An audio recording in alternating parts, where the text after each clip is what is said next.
saya juga. Semoga panasnya nanti juga bisa menular ke panasnya diskusi hari ini. Nah teman-teman mungkin saya persilahkan juga untuk nge-setting up the cameras atau misalnya ambil angle-angle mana yang kira-kira nanti akan bagus untuk naik ke media teman-teman. Teman-teman udah pada makan belum? Udah? Belum? Ada yang belum kebagian makan?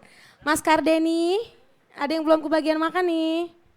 Nanti kalau yang belum kebagian makan langsung aja palakin Mas Kardeninya ya. Oh, nanti di sesi break nanti akan ada kopi untuk teman-teman. Nanti akan ada di sebelah sana, nanti teman-teman bisa ambil kopinya. Tapi in return teman-teman harus menulis berita yang baik dan benar terkait dengan hari ini ya.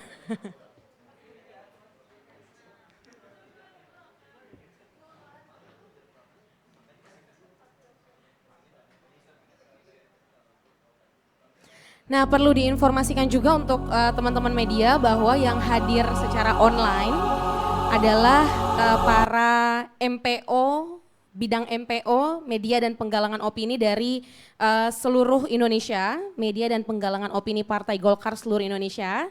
Juga yang hadir secara online ada teman-teman BEM, mahasiswa yang hadir, juga kader-kader Partai Golkar, P3 dan PAN. Ya, mungkin ini juga sebagai informasi tambahan aja untuk teman-teman media. Yang sekarang hadir sudah kalau kader Golkarnya sudah 140 gitu. Jadi nanti akan juga bergabung teman-teman mahasiswa dan kader-kader Golkar dari Partai Koalisi Indonesia Bersatu.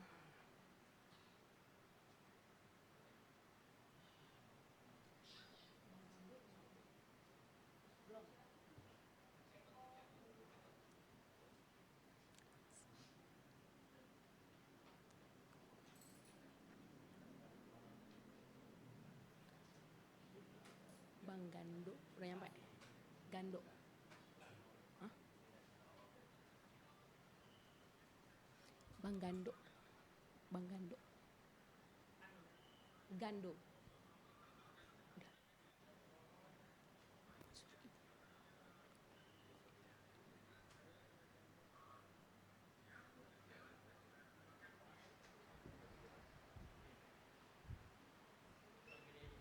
Boleh. Atau kegedean ya? Oke.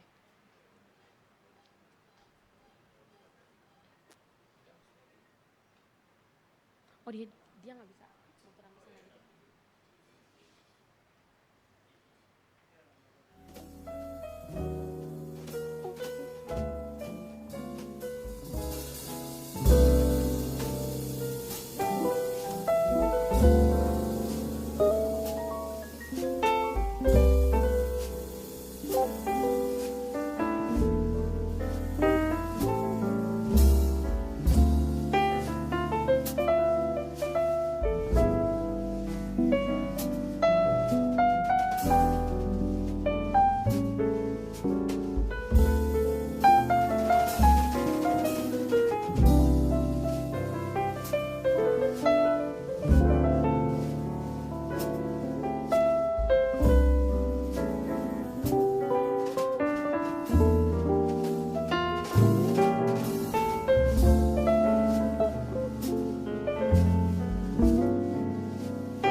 Baik, Assalamualaikum warahmatullahi wabarakatuh. Selamat siang dan salam sejahtera bagi kita semua. Shalom, Om Swastiastu, Namo Buddhaya, salam kebajikan. Apa kabar seluruh teman-teman media yang hadir secara online pada siang hari ini? Sehat? Alhamdulillah, insya Allah sehat. Yang kami hormati Bapak Muhammad Sarmuji selaku Ketua DPD Partai Golkar Provinsi Jawa Timur. Selamat siang Mas Sarmuji. Tepuk tangan dulu dong teman-teman untuk Mas Sarmuji yang sudah hadir di sini. Yang terhormat juga Ibu Dr. Kandidat Sarifah Amelia SSIMT selaku Ketua DPP P3. Selamat sore Bu Amelia, apa kabarnya hari ini? Alhamdulillah baik, selalu cetar membahana ya. Baik, selanjutnya yang juga akan sama-sama bergabung bersama kita nanti yang terhormat Mas Adi Prayetno yang akan segera bergabung bersama kita. Mas Adi Pray ini sering sekali kita lihat wajahnya di layar kaca ya, teman-teman media pasti sudah tidak asing lagi. Beliau adalah Direktur Eksekutif Parameter Politik Indonesia. Juga Ibu Profesor Dr. Siti Zuhro MA PhD selaku peneliti ahli utama BRIN. Dan juga saya ingin sapa-sapa kepada seluruh teman-teman yang saat ini jumlahnya sudah 165 teman-teman yang hadir secara online melalui platform Zoom ya. Saya diberitahu di sini ada kader Partai Golkar di seluruh Indonesia, terutama bidang media dan penggalangan opini. Mungkin teman-teman bisa diberikan gallery view di sini agar teman-teman yang online bisa melihat. Ada MPO dari Jawa Timur yang katanya hari ini nonton bareng nih Mas Sarmuji di sana di Jawa Timur. Nonton bareng MPO Jatim, selamat siang teman-teman MPO Jatim. Juga ada MPO Kalimantan Timur juga sudah hadir dari tadi jam 1 malah ya.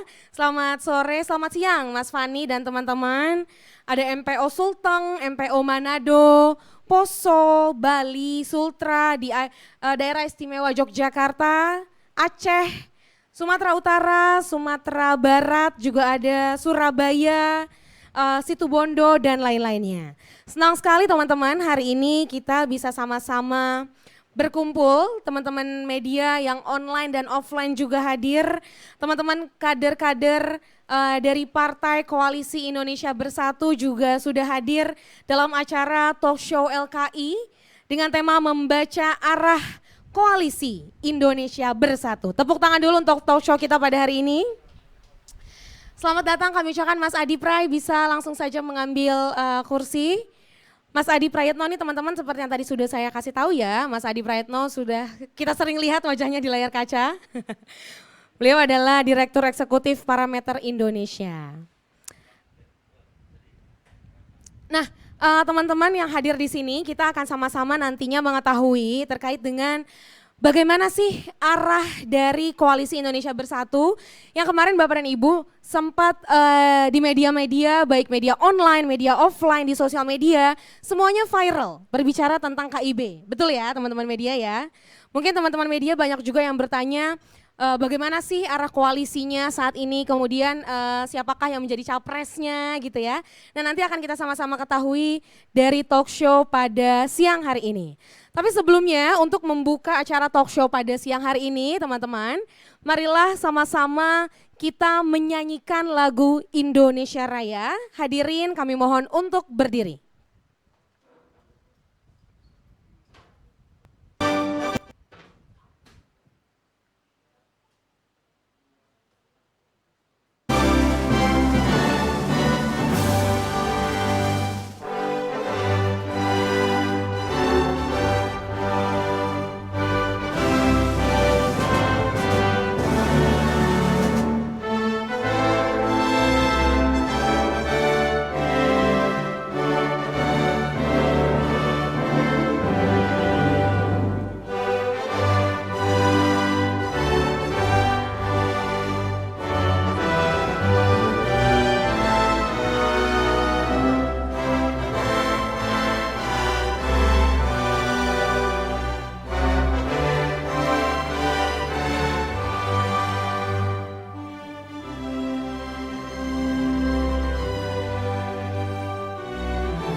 dipersilahkan duduk kembali.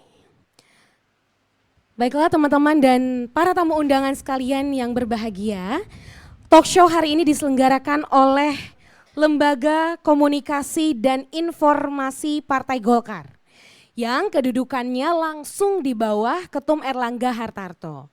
Nah, Ketua Dewan Pengawas LKI ini adalah Ibu Mutia Fiada Hafid selaku Ketua Bidang MPO DPP Partai Golkar. Makanya LKI dan MPO ini selalu bersinergi dalam melakukan pemberitaan. Mungkin juga teman-teman sudah akrab sekali dengan MPO Partai Golkar ya, karena selalu juga mengundang teman-teman untuk sama-sama bersilaturahim, memberikan pemberitaan-pemberitaan yang baik, media monitoring juga terkait Partai Golkar dan juga terkait Ketua Umum Erlangga Hartarto, calon presiden 2024. Tepuk tangan dulu untuk Pak Ketum. Nah, untuk kita agar sama-sama lebih mengetahui terkait LKI dan juga terkait talk show kita pada siang hari ini, teman-teman, langsung saja sama-sama kita dengarkan kata pengantar dan sambutan yang akan disampaikan oleh Ketua Lembaga Komunikasi dan Informasi Partai Golkar. Kepada yang terhormat Mas Syahsabur, saya persilahkan.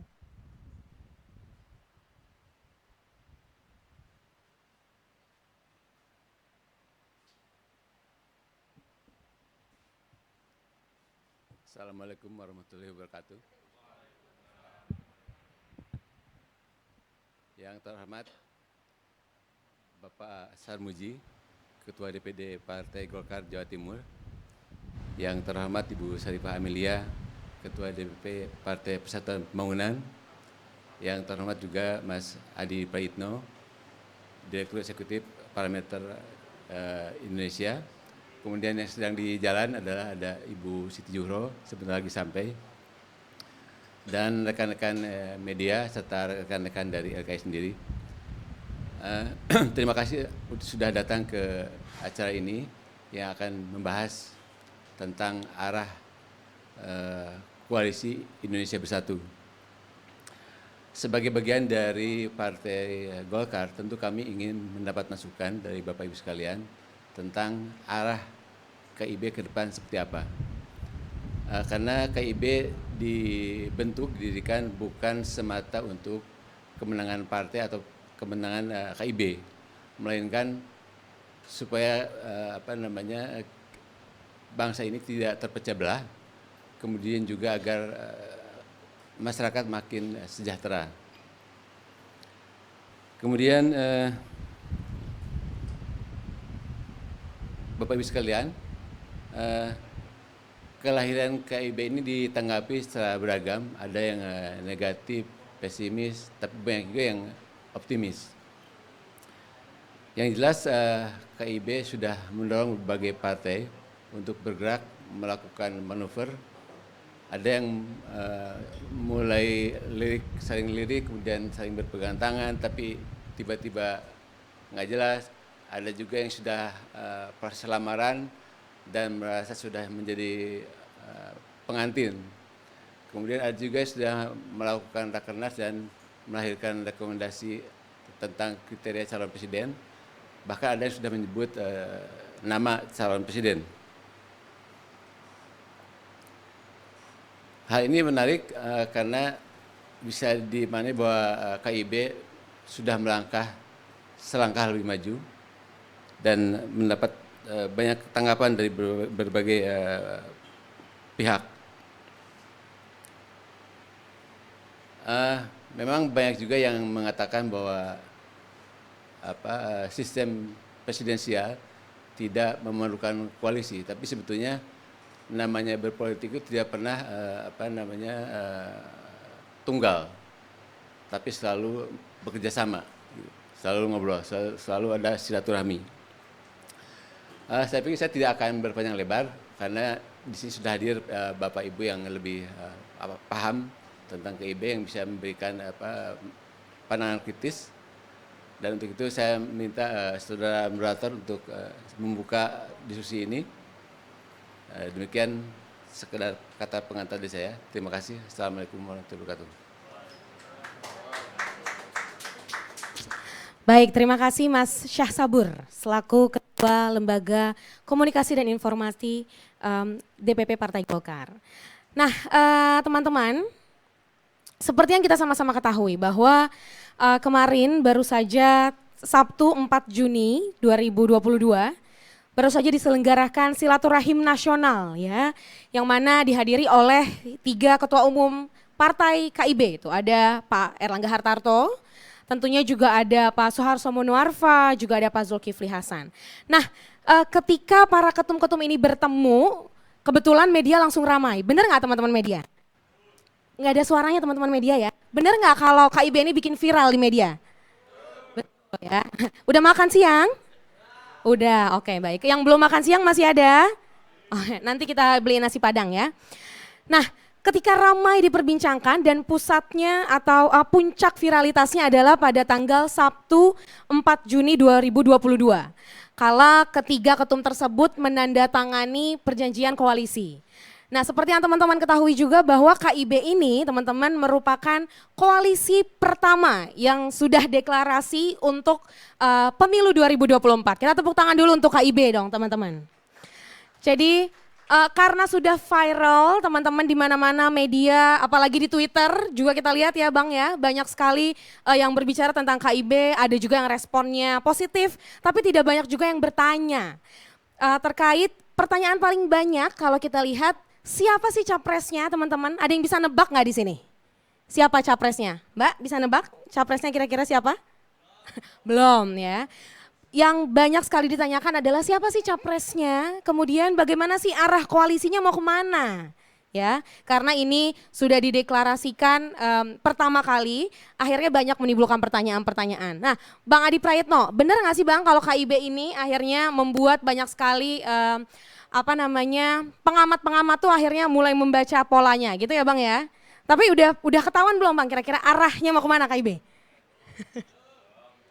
Belum ketahuan ya. Nah, untuk itu kita akan sama-sama bahas hari ini bersama dengan narasumber yang luar biasa terkait dengan membaca arah koalisi Indonesia Bersatu. Semoga nanti teman-teman media bisa memberikan output yang baik terkait dengan pertemuan kita hari ini dan juga teman-teman yang hadir 200 orang secara online di sini juga bisa mendapatkan manfaat dari pertemuan kita hari ini terkait dengan bagaimana arah koalisi Indonesia Bersatu. Nah, tentunya untuk memandu acara diskusi kita pada siang hari ini, saya akan panggilkan wartawan senior legenda di Indonesia. Ini dia Bang Ari Julianto. Kita beri tepuk tangan dulu buat Bang Ari.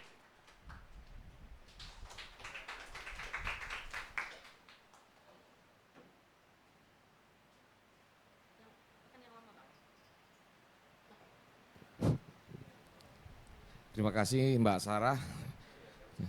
Assalamualaikum warahmatullahi wabarakatuh. Salam sejahtera untuk kita semua. Selamat siang dan terima kasih Bapak Ibu sekalian sudah berkumpul di tempat ini. Kita akan bahas tentang bahasan talkshow pertama dari LKI. Ini adalah yang kali pertama kita mengadakan talkshow dan selanjutnya untuk minggu berikutnya mungkin LKI juga akan mengakrabi teman-teman semua untuk mengundang kembali hadir di tempat ini mungkin.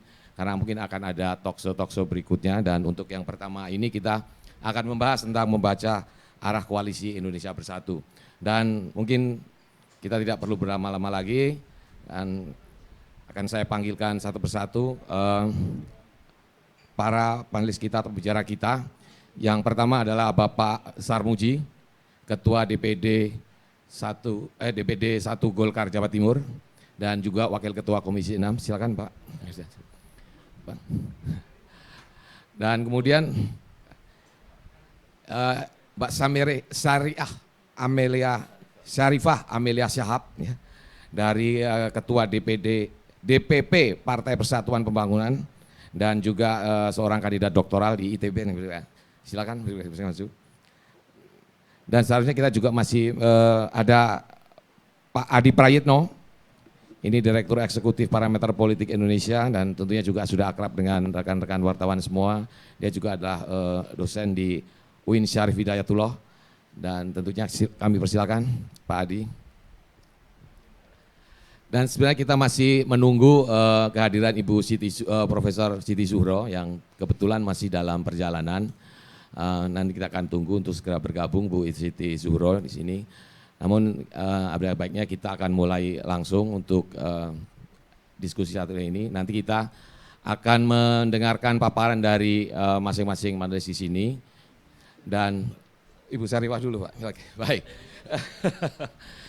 Kita lihat nanti Pak Sarmuji mungkin minta ladies first, tuh Bu Sarifah dulu untuk isi. Oh, tuan rumah. Ya, mungkin begitu. Tapi nanti setelah mungkin aja kita mendengarkan paparan dari Bapak dan Ibu terhormat ini, nanti akan kita berikan kesempatan untuk mengajukan pertanyaan kepada rekan-rekan di studio sini, rekan-rekan wartawan yang hadir.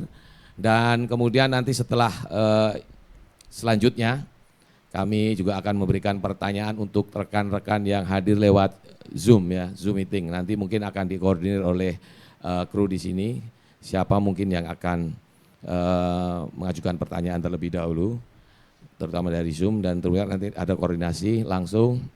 Dan mungkin nggak perlu panjang lebar, mungkin saya akan sedikit ajukan sedikit pertanyaan nih ke Bu Syarifah nih. Kira-kira ini sampai sejauh ini nih apa kira-kira bagaimana penerimaan DPP, DPD, P3 di daerah dan bagaimana mereka sosialisasi dari KIB ini kan tentunya sesuatu yang baru kan. Tentunya perlu kekompakan dalam KIB ini mungkin. Silakan Bu Raja. Jadi nggak jadi tuan rumah dulu ya. Assalamualaikum warahmatullahi taala wabarakatuh. Selamat sore dan salam sejahtera bagi kita semua.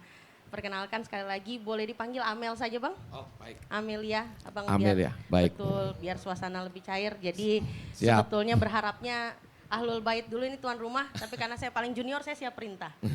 Nah, itu pula kira-kira sikap P3 dalam artian harapan kami di DPP P3 adalah tentu dengan mendeklarasikan menjadi bagian dari KIB yang merupakan koalisi pertama menjelang 2024 ini, maka gejolak tentu di tiap daerah terjadi.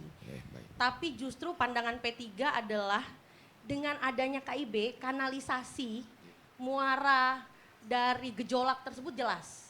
Karena sudah menjurus secara konstruktif apa yang kita inginkan dan apa yang kita perbincangkan. Jadi harapan P3 sampai dengan detik ini begitu Bang. Jadi karena ada KIB nih justru kami kan setiap weekend ini sekarang keliling dapil, nah ini malah jadinya muaranya jelas. Sudah berapa dapil nih kira-kira Bu? Sekarang kalau hari ini Lampung, jadi ini dapil ke-20, maaf sebetulnya provinsi ya, kalau kami masih provinsi, beda dapil provinsi, hari ini ke-22. Ke-22, dari cukup banyak sekali ya. Betul, dan gara-gara KIB, gara-gara ini bahasanya, gara-gara KIB jadinya kader pun akhirnya bicara tentang tanggapannya itu sudah tidak kemana-mana lagi. Peta gitu, politik sudah jelas ini berarti ya? Ya, kurang lebih.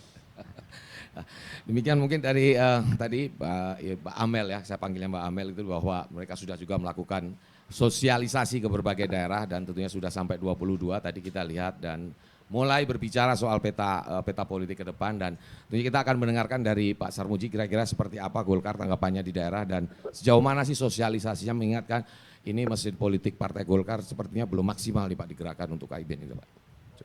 Ya terima kasih. Kalau di Jawa Timur, di level Jawa Timur, KIB itu sudah bersosialisasi sampai di tingkat kabupaten kota. Jadi kalau bisa di browsing mana saja kabupaten kota di Jawa Timur yang sudah melakukan pertemuan-pertemuan. Dan antusiasme daerah di kabupaten kota sangat besar ya. Karena ini kepentingannya sebenarnya bukan hanya kepentingan pusat, tetapi pertemuan KIB ini membantu sekali daerah untuk juga berkoalisi pada saatnya karena antara pilpres dan pilkada ini berdekatan. Kalau koalisi ini berlanjut sampai pilpres dan pilkada, daerah pasti sudah punya modalitas yang cukup. Dari 38 kabupaten kota, itu sekitar 30-an daerah yang kalau KIB itu bersatu, itu bisa memberangkatkan calonnya untuk menjadi calon kepala daerah. Itu kalau di tingkat daerah. Penerimaannya menurut saya cukup besar. Tapi kalau saya ditanya tentang KIB apa sebenarnya KIB menurut pandangan kami, saya sebenarnya bisa mengajukan pertanyaan balik satu sebenarnya, dan ini akan menjawab motif KIB, arah KIB ke depan. Apa sebenarnya yang hilang dari perpolitikan Indonesia hari ini dan apa yang sangat eksis dan dominan pada perpolitikan kita hari ini.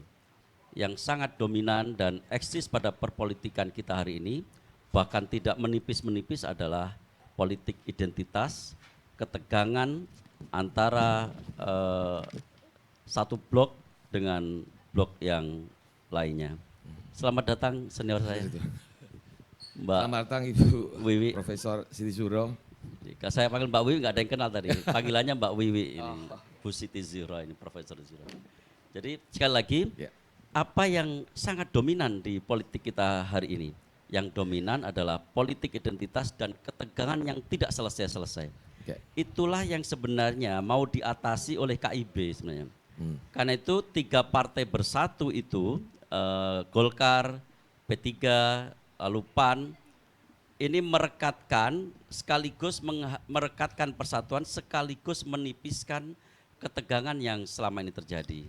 Terobosan baru supaya apa yang saat ini menjadi sumber ketegangan itu menjadi hilang. Yang kedua, pertanyaan saya, apa yang hilang dari politik kita hari ini? Yang hilang adalah aspek meritokrasi dan teknokrasi. Partai-partai politik bertemu, semuanya sebenarnya tidak ada yang menggagas hal yang penting untuk rakyat. Jadi kalau saya melihat perjumpaan para pemimpin politik hari ini, mungkin satu berkunjung ke DPP, satu berkunjung ke yang lain, ketum satu berkunjung ke ketum yang lain, nyaris tidak ada aspek teknokrasi dan meritokrasi yang dibahas. Semuanya membahas gerudak-geruduk, membahas kekuasaan yang sebenarnya bagi rakyat itu belum jelas apa manfaatnya untuk rakyat. Nah, saya berharap KIB ini nanti diisi oleh aspek teknokrasi dan meritokrasi. Dan kami sudah awali, Pak Moderator. Kami di Jawa Timur kemarin mengawali, kami undang P3 dan PAN, kami mengawali untuk membahas hal yang penting meskipun tidak terlalu populer, yaitu ancaman krisis pangan global, dampaknya bagi Jawa Timur dan Indonesia. Barangkali itu nanti akan kita isi pertemuan KIB dengan aspek teknokrasi dan meritokrasi. Ya, terima kasih dari paparan dari Pak Sarmuji, sungguh jelas sekali bahwa KIB ini adalah salah satu alternatif mungkin ya untuk adanya politik identitas yang sempat terjadi di 2 pilpres sebelumnya, dan tentunya ke depan adalah praktek politik meritokrasi yang mungkin akan dikembangkan oleh KIB. Dan tentunya saya akan bertanya kepada Pak Adi Prayitno ini, mungkin KIB ini sudah jadi, apakah sudah benar-benar jadi alternatif Pak? Nah, apakah bisa juga diterima oleh masyarakat di daerah, kemudian sejauh mana mungkin kira-kira ke depannya ini KIB ini Pak? Ya, terima kasih Bang Ari, Bang Sarmuji, Amel, dan Kak Wiwi, teman-teman media semuanya. Kalau bicara tentang KIB saya cukup simpel. Tentu ini kepentingannya untuk 2024. Itu adalah kata yang paling mungkin kita bisa tangkap soal kenapa kemudian Golkar, P3 dan PAN. Kepentingannya adalah bisa berjalan bersama, berkoalisi untuk kepentingan Pilpres dan Pilkada. Itu adalah satu statement politik yang sampai saat ini belum diubah dan belum diedit oleh masing-masing ketua umum. Betul kan? Betul. Nah, oke. Itu adalah aspek, saya kira itu adalah aspek pragmatis yang saya kira memang itu tidak bisa dihindarkan dari partai politik. Kan agak aneh kalau ada yang mengatakan bahwa kok partai politik itu terlihat sangat pragmatis. Ya jelas harus pragmatis, partai itu harus pragmatis. Orientasinya adalah menang, bikin koalisi, ngusung pilpres, menang pilpres dan menang pilkada. Itu tujuan dasar dari partai politik. Kalau hal-hal lain misalnya ya saya kira bisa ikut majlis taklim gitu loh Kak. Membangun kebaikan, tentang komunikasi bersama dan seterusnya. Justru pertanyaannya salah kalau kemudian menuduh partai politik itu pragmatis.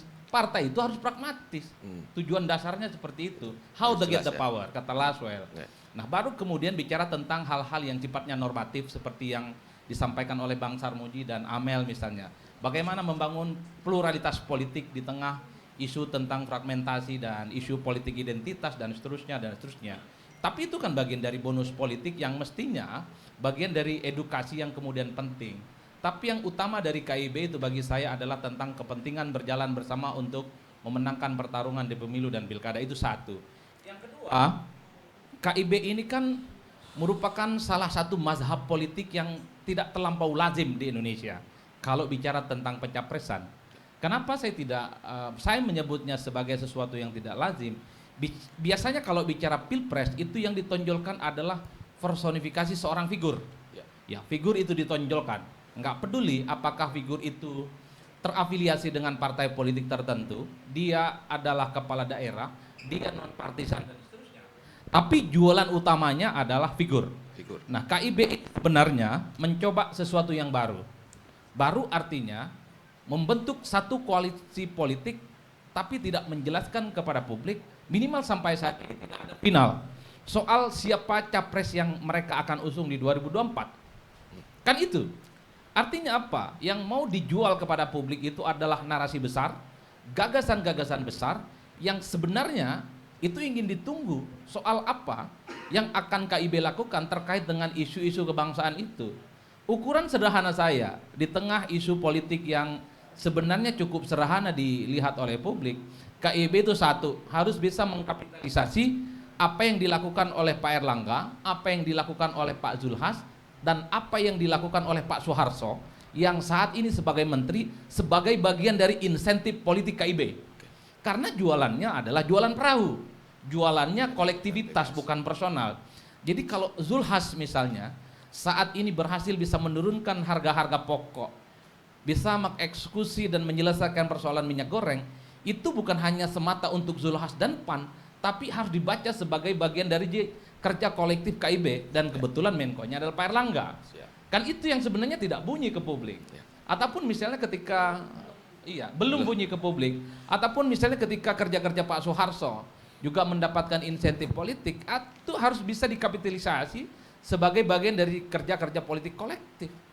Nah, ini yang sebenarnya ingin diuji ke publik, apakah jualan kolektivitas seperti partai koalisi KIB ini jauh lebih disukai ketimbang misalnya jualan-jualan figur. Kan ini yang sebenarnya yang saya kira butuh dibuktikan ke depan, dan belum ada kesimpulan Bang soal siapa yang sebenarnya lebih tertarik. Karena ketika KIB itu dibentuk, kemudian begitu banyak elit dan tokoh-tokoh itu melakukan pertemuan dan konsolidasi. Kalau mau jujur sebenarnya, KIB ini kan memprovokasi partai politik yang lain untuk segera membentuk perkongsian-perkongsian politik. Langsung petanya jelas ya. Ya kan begitu. Jadi setelah KIB muncul, maka banyak partai itu kemudian melakukan pertemuan dan silaturahmi politik. Ada yang berusaha misalnya ingin membentuk Semut Merah. Ya, setelah itu nggak jadi. Katanya Naga Merah. Sampai sekarang juga belum jelas. Kemudian misalnya kemarin ada deklarasi 3 nama capres, tapi sampai saat ini belum ada satu kongsi politik yang bisa disebut. Jadi per hari ini yang bisa disebut sebagai kongsi politik bisa pencapresan sendiri adalah KIB. Minimal itu, sekalipun belum ada capres yang diusung. Saya mengibaratkan KIB itu seperti orang main bola. Orang main bola yang melakukan pergerakan tanpa bola. Pergerakan tanpa bola ya. Bergerakan tanpa bola. Jadi antar gelandang, antar lini serang, back belakang dan kiper itu saling berkoordinasi dari pusat hingga daerah.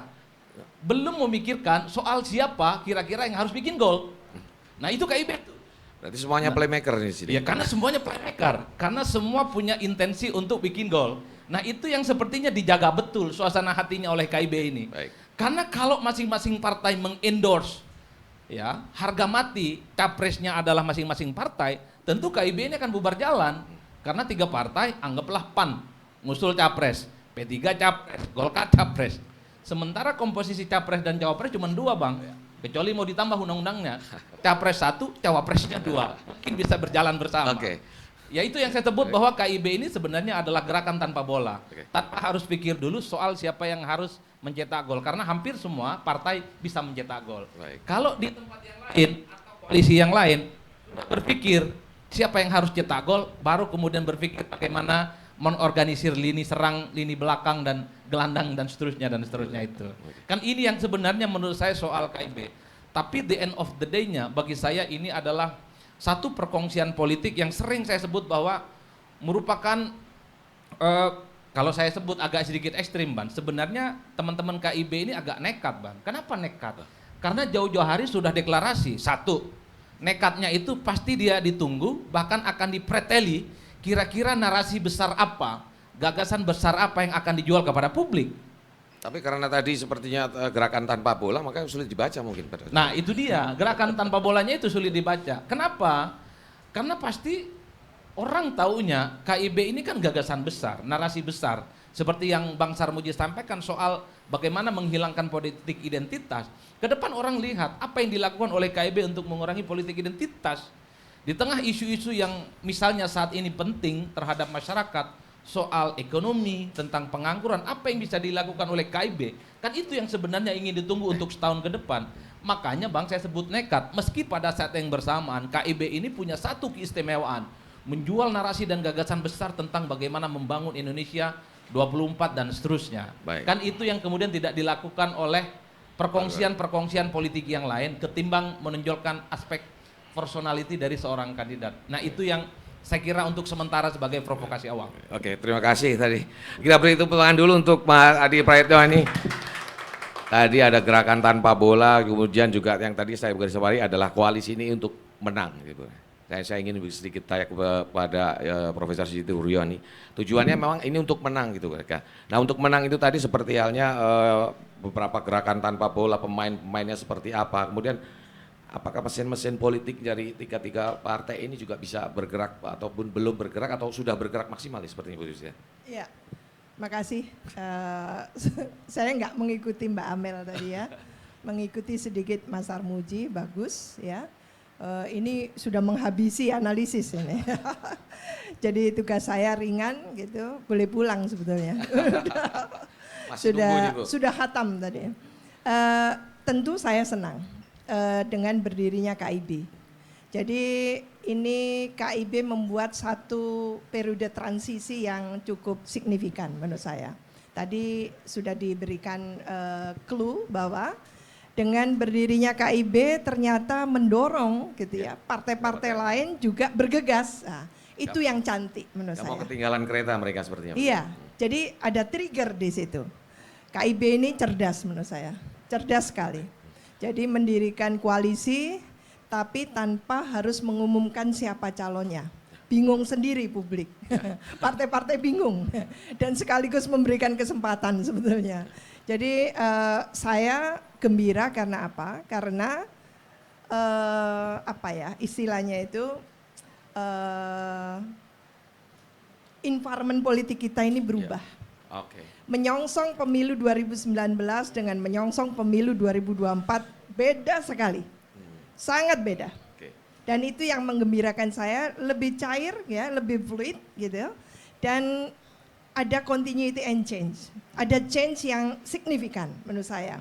Kali ini semua partai sadar sesadar-sadarnya kalau pemilu 2019 itu cukup menyakitkan buat semuanya, termasuk untuk partai juga menurut saya. Karena masyarakat juga masih pilu ya. Oleh karena itu kita senang mendengarkan para ketum-ketum partai mengatakan empatinya, kesadarannya bahwa pemilu 2024 bukan sekedar menang. Meskipun saya tahu nawaitunya menang kan gitu ya. Bukan sekedar menang tapi membangun negara bangsa. Wah itu bravo banget, bagus banget. Lah KIB dalam hal ini menurut saya memberikan peluang yang luar biasa gitu ya. Ini akan terbentuk kelihatannya dengan jawaban dari PDI Perjuangan, tidak dengan Demokrat, tidak dengan PKS, jelas sekali gerombolnya akan ke Arah tertentu. Nasdem. Ya. Iya. Jelas sekali. Bayangkan sudah eksplisit, tidak gitu kan. Jadi bagus dengan begitu kita akan menyaksikan, rakyat akan menyaksikan kehadiran gitu ya, poros-poros dan calon-calon yang betul-betul dikompetisikan karena kualitas. Bukan karena di branding, bukan karena cuman itu. Jadi kita sudah muak dengan cara-cara politik pencitraan. Hentikan, apalagi menjual agama. sudah nggak eranya lagi. Ini eranya digital, ini eranya rasional, ini eranya manusia Indonesia dicerdaskan. Jadi kita tidak mau lagi mendengarkan itu, dan kelihatannya KIB akan leading untuk mengatakan banyak hal sebetulnya, lalu ditangkap oleh Pak Paloh yang sangat menurut saya bagus ya, brilian sekali, dan partai-partai lain yang sekarang ini dalam manuvernya itu senantiasa punya empati kepada rakyat. Baik. Yang lalu tidak gitu. Ini bagus ya. Jadi ada pembangunan partai karena belajar dari empirik yang tidak bagus tadi itu. Nah, ini jadi saya ingin mengatakan bahwa makanya jauh sebelum ada KIB saya sudah mendorong Golkar melalui ketumnya munculkan. Saya termasuk yang mendorong itu berkali-kali tahun 2021. Terima kasih Bu Susti. Tadi kita lihat dari Bu Profesor Siti Zuro jelas sekali bahwa mungkin Golkar harus memunculkan tokohnya ini Pak Sarmuji. Mungkin saya akan bertanya Pak Sarmuji dulu. Dan saya yakin di internal Golkar sendiri bukannya sudah final bahwa mereka bahwa Partai Golkar akan mencalonkan Ketua Umum Erlangga Hartarto. Mungkin seperti apa kira-kira tanggapannya Pak? Ya, bagi Golkar tentu kita punya kebanggaan kalau Pak Erlangga Hartarto itu tampil menjadi calon presiden. Bukan sekedar untuk mengisi kekosongan pasca Pak Jokowi, tidak. Tetapi kami sadar betul ada tantangan bangsa ini yang harus dijawab. Tadi Mbak Wiwi Zuro sudah menyampaikan bahwa pemilu 2019 itu sebenarnya adalah pemilu yang menyisakan luka. Dan kehadiran KIB itu sebenarnya untuk mengobati luka itu. Luka akan politik identitas, lalu kita kemudian mentransformasikan KIB supaya kita semua punya kesadaran bahwa politik identitas itu harus kita tinggalkan. Dan rakyat sebenarnya sudah sangat jenuh dengan politik identitas itu. Rakyat sudah sangat jenuh istilah kecebong kampret. Rakyat sudah sangat jenuh istilah kadal gurun dan sebagainya, itu udah jenuh sekali. KIB menjawab dengan pertemuan-pertemuan dengan koalisi itu. Yang kedua, kenapa Pak Erlangga kita dorong? Pak Erlangga itu punya karakter, kemampuan yang capres lain rasanya nilai keunggulannya masih di bawah Pak Erlangga. Sekarang tadi aspek teknokrasinya itu. Pak Erlangga punya aspek teknokrasi yang sangat kuat, melekat pada Pak Erlangga. Meskipun beliau adalah ketua umum partai, sangat jarang ada ketua umum partai, politisi senior yang punya kemampuan aspek teknokratis seperti Pak Erlangga. Tentu tanpa mengurangi rasa hormat kami kepada partai yang lain, Pak Suharto Monoarfa termasuk juga punya kemampuan teknokratis. Beliau kepala Bappenas merumuskan ide-ide pembangunan, bahkan juga menggagas menjadi motor untuk IKN dan sebagainya. Tapi Pak Erlangga punya kapasitas sebagai ketua umum partai besar nomor 2 di Indonesia, sekaligus punya kemampuan teknokratis. Saya meyakini kalau Pak Erlangga ini nanti ditakdirkan Tuhan menjadi presiden, Pak Erlangga bisa menjadi solusi bagi Indonesia. Keruwetan yang selama ini terjadi baik dari sisi ekonomi, sosial maupun budaya, insya Allah bisa diatasi dengan kehadiran Pak Erlangga Hartarto. Oke, terima kasih Pak Subir, tepuk tangan untuk Pak Sarmuji. Dan saya mungkin akan ke Mbak Amel lagi ini, kasihan dia seperti halnya Pak Sarmuji tadi kan Golkar sudah mengajukan Pak Erlangga, mungkin P3 belum terdengar, tapi Pak Arsul Sani sempat ngomong bahwa KIB ini untuk KIB, artinya untuk kader-kader KIB, dan sejauh ini seperti apa sih persiapan untuk P3 untuk mewujudkan KIB untuk KIB ini? Terima kasih. Jadi yang pertama, tanpa bermaksud inward looking, Mas, P3 itu penting bagi kami wasilah atau metode. Siap. Dan ini yang diyakinkan oleh Pak Harso, Ketum, sesaat, jadi kami pada Rakernas persis sebelum deklarasi di tanggal 4 Juni. Hal yang pertama yang beliau sampaikan bahwa kalau kemudian berkaca pada prinsip perjuangan P3 ada 6 prinsip, satunya adalah musyawarah, salah satunya adalah musyawarah. Dan diyakinkan oleh Ketum bahwa di KIB izin Ibu semuanya akan diambil keputusannya berdasarkan musyawarah. Yang kedua adalah kembali ke soal wasilah tadi. Di kami itu juga sangat penting, ada prinsip persamaan, kebersamaan, dan itu juga yang diyakinkan akan diakomodasi di KIB. Pada akhirnya, kalau kemudian bicara trauma P3 2019, Mas. Siap. Ya. Tentu bagi kader P3 hari ini, urgensi kami adalah kembali membangun gerbong kami yang terserak di seluruh Indonesia, kerja-kerja elektoral, mikro campaign di setiap daerah itu nyata, tapi tentu ada kekhawatiran untuk left behind lagi nih. Seperti 2019, terlepas dari apapun faktor eksternalnya begitu Mas. Ketum kemudian memberikan kami garansi bahwa we will not untuk 2024. Bahwa 2024 sudah dibuktikan P3 akan menjadi salah satu pemain kunci bersama dengan KIB. Jadi ada semacam ketenangan batin bagi kader-kader P3 hari ini bahwa ketika kami membangun, berusaha keras, ikhtiar maksimal, membangun gerbong yang besar, tidak akan sekadarnya saja dicantelkan gitu Mas. Nggak akan tiba-tiba saja kami dapat surprise misalnya gitu di tengah tahun depan bahwa kita akan ke sini, kita akan ke sana, tidak. Ini berharap ada kotel efek dari kepemimpinan di sini atau kader P3 mungkin tidak kemudian serta-merta kotailing ya yang kami harapkan, karena kalau begitu mending kita nunggu aja di ujung siapa yang paling populis dicantelkan sekadarnya. Justru kembali saat ini adalah saatnya kader diakomodasi suaranya, dikanalisasi ke KIB. Dan bicara masalah sosok yang diyakinkan oleh ketum kami dan memang kami percaya adalah kemampuan teknokratis tadi dari seorang Bapak Suharto Mono Arfa yang beliau yakinkan bahwa bukan kemudian personal beliau, tapi beliau yakinkan kemaslahatan tentang sosok yang akan diusung itu beliau bisa jabarkan manfaatnya untuk P3. Jadi dalam hal ini memang sosok kami tidak pernah menyebutkan Mas, tapi harapan dan marwah setiap partai tentu pada ketumnya atau jajaran waketum. Tapi lebih utama daripada itu kami yakin Pak Harso dengan kemampuan meliuk beliau pasti akan memastikan P3 hari ini tidak akan left behind. Oke. Terima kasih, tepuk tangan. Tadi ada meliuk-liuk, kemudian salah satu playmaker memang keahliannya meliuk-liuk gitu kan Pak Rosadi. Tanpa bola. Gerakan tanpa bola dan meliuk-liuk, kebetulan beliau ini juga seorang menteri ya. Mungkin dari posisi sebagai ini kita kan lihat juga ada 3 ketua umum KIB ini adalah dalam posisi menteri. Bagaimana mereka posisi itu bisa mendapatkan insentif elektabilitas untuk ke depan ini. Seperti apa kira-kira mungkin kemungkinan dari para 3 menteri itu untuk menjadi pasangan 1-2 itu. Kan sebenarnya KIB ini memetakan 2 mazhab politik besar di Indonesia. Pertama itu mazhab kualitatif, yang kedua adalah mazhab kuantitatif. Jadi kalau mazhab kuantitatif itu biasanya adalah partai-partai yang lebih suka memunculkan nama-nama besar yang selalu muncul di survei. Populis ya? Ya, populis ya. Artinya dia based on-nya berdasarkan kuantifikasi dan angka statistik yang didasarkan pada survei opini publik. Biasanya nama-nama itu dimunculkan sekalipun belum ada perahunya.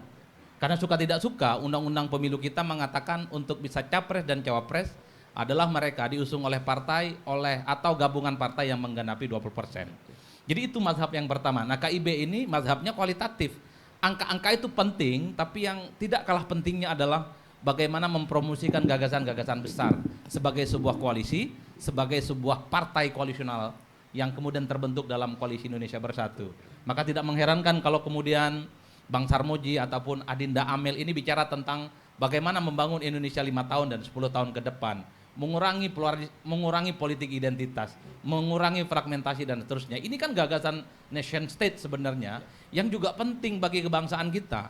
Karena kita waktu 2019 yang lalu hampir semua kubu itu ya bicara tentang ya anti politik identitas, tapi pelakunya mereka. Nah, artinya apa? Jargon yang semacam itu mesti harus diamputasi, dan 2 tahun sebelum ini menuju jalan panjang 2024 memang penting untuk terus dibunyikan Bang Sarmuji, sekalipun tidak populer Bang ya. Tidak bicara tentang angka-angka siapa yang akan maju, tapi gagasan ini harus terus didakwahkan Bang. Sekalipun harus berjalan di ruang yang sunyi. Itu yang pertama. Yang kedua, saya termasuk orang yang agak strict bicara tentang partai. Agak aneh partai politik itu kalau tidak bisa mengusung ketua umum mereka sebagai capres dan cawapres. Untuk apa berpartai kalau pada akhirnya partai itu hanya sebatas kendaraan bagi orang lain outsider, tidak terafiliasi dengan ke partai, kemudian semacam penumpang dan dia bisa jadi presiden. Lucu bagi saya. Makanya saya selalu mengatakan di berbagai kesempatan, apapun judulnya, Erlangga harga mati harus maju. Apapun judulnya, Pak Soeharto harus diusung menjadi kandidat capres juga di KIB, termasuk Zulkifli Hasan di PAN. Persoalan nanti siapa yang akan endingnya diputuskan maju, itu lain hal. Yang penting jadikan dulu barang. Karena kalau dilihat kalkulasi politiknya, Golkar ini kan 12,8%. Kalau suara Pak Erlangga yang dinilai tidak terlampau signifikan di survei, dikonversi menjadi suaranya Golkar, kan luar biasa tuh. Suara Golkar yang 12,8% menjadi suaranya Erlangga, saat ini Erlangga dapat 12 mestinya.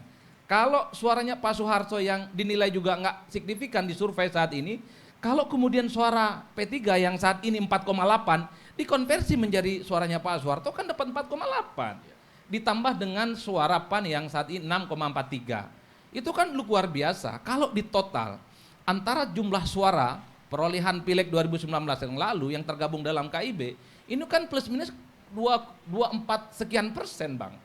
Kalau ada 4 poros, 24%, ini tentu ada potensi untuk menang. Karena kalau melihat kekuatan politik parlemen saat ini, sangat mungkin ada 4 poros. Pertama nih, poros KIB. Yang kedua, anggap saja poros Nasdem. Iya kan? Nasdem itu sangat mungkin berkoalisi dengan PKS dan Demokrat. Banyaklah titik temunya. Kemudian poros yang disebut dengan Kebangkitan Indonesia Raya. Porosnya Gerindra dan PKB. Sebelumnya sih mengusulkan tentang naga merah, kenapa nggak jadi saya nggak tahu. Kemudian PDIP, itu sudah bisa jadi poros politik sendiri. Artinya PDIP ini bukan hanya punya golden ticket, dia punya boarding pass untuk bisa memasangkan capres dan cawapres sendiri. Mungkin Puan dengan Ganjar ataupun Ganjar dengan Puan. Kemudian PKB itu dengan Gerindra bisa Gerindra dengan Caimin yang konon sedang cari lokasi untuk deklarasi di IKN sana gitu loh, Bang. Kalau KIB di tengah mungkin di Jakarta. Dan yang lainnya. Artinya apa? Kalau ada 4 kandidasi soal Pilpres 2024 dengan modal 24%, gabungan 3 partai dikonversi menjadi calon yang akan diusung oleh KIB. Saya kira KIB ini tentu sangat kompatibel. KIB sangat layak untuk dipertarungkan dalam konteks itu. Tinggal bagaimana menjaga stamina politik. Yang kedua, semoga partai-partai yang ada di KIB ini tidak masuk angin di tengah jalan. Nah, kan itu yang penting tuh. Yang penting. Ya, terima kasih. Ya, tepuk tangan tuh Pak Hadi tadi supaya nggak masuk angin nih. Ya. Tapi saya ingin ke Bu Siti sebelum kita nanti buka tanya jawab kepada rekan-rekan wartawan sini, dan tadi sebutkan pada saat ada masa mungkin populisme, yaitu kemudian ada saat ini tiket nih Bu. Menurut Profesor Siti Zuhro ini perbandingan seperti apa nanti antara koalisi yang mungkin akan mengusung calonnya dengan elektabilitasnya mungkin agak ini tapi sudah pasti memiliki tiket dibandingkan dengan mungkin ada beberapa yang belum pasti tapi elektabilitasnya cukup bagus kan, silakan. Iya, saya kurang tertarik ngomong elektabilitas dan popularitas karena saya buka dulu. Karena saya termasuk yang kurang srek sama lembaga survei. Kenapa ini Bu kurang srek ini? Sudah mulai 2008 itu. Oke, siap. Iya, karena saya waktu itu meneliti pilkada di Jawa Timur. Waktu itu serentak 6 daerah. Jadi provinsi, beberapa kabupaten, saya ke Jombang, ke Bondowoso, ke Malang gitu ya, ke beberapa kota, 6 lupa saya, tahun 2008 ya. Agak masih muda waktu itu, sekarang udah tua kan. Sampailah pada satu kurang tertarik saya ketika survei-survei itu yang dilakukan kok bikin ribet pilkada ya gitu. Oke. Membingungkan hasilnya dan sebagainya, sampai pilkada di sana itu 2,5 kali ya diulang kan gitu. Oke. Oleh karena itu saya waktu itu rezimnya Pak SBY, saya mengatakan lembaga survei nggak benar ini gitu. Keras sekali saya waktu itu ya. Dan sampai sekarang saya termasuk yang selalu mengkritisi gitu. Karena kalau lembaga survei itu mau membuka siapa ndoro fundingnya itu bagus, enggak apa-apa gitu. Tapi kalau tidak, jangan masuk ke ranah publik. Karena dia harus pertanggungjawabkan. Lah, satu sebelum saya lupa ya Mas ya, ke Mbak Amel tadi itu. Untuk pemilu 2024, tolong gitu ya, jangan hanya didominasi oleh Pilpres. Kalau mau efek ekor jasnya dapat kan gitu. Jadi dibuat sedemikian rupa environment itu agar sama pentingnya antara pileg dan pilpres kan gitu. Nah, kita sistemnya presidensial, memang idealnya itu pilpresnya duluan dan tidak pakai yang namanya itu ambang batas itu seharusnya gitu ya. Karena ambang batas cukup untuk parliamentary threshold, untuk pileg kan gitu. Lah supaya apa? Ini P3 ini tantangannya besar sekali ke depan ya. Saya tentu sayang sama P3 gitu. Banyak partai Islam sekarang yang muncul, itu tantangan yang luar biasa. Karena bagaimanapun juga swing votersnya itu akan terjadi kemana-kemana gitu. Lah kalau tidak diikat dengan itu, nanti tidak dapat keuntungannya dari koalisi-koalisi yang seperti itu. Nah ini yang kita harapkan tentunya gitu nantinya kompetisinya itu beda gitu loh.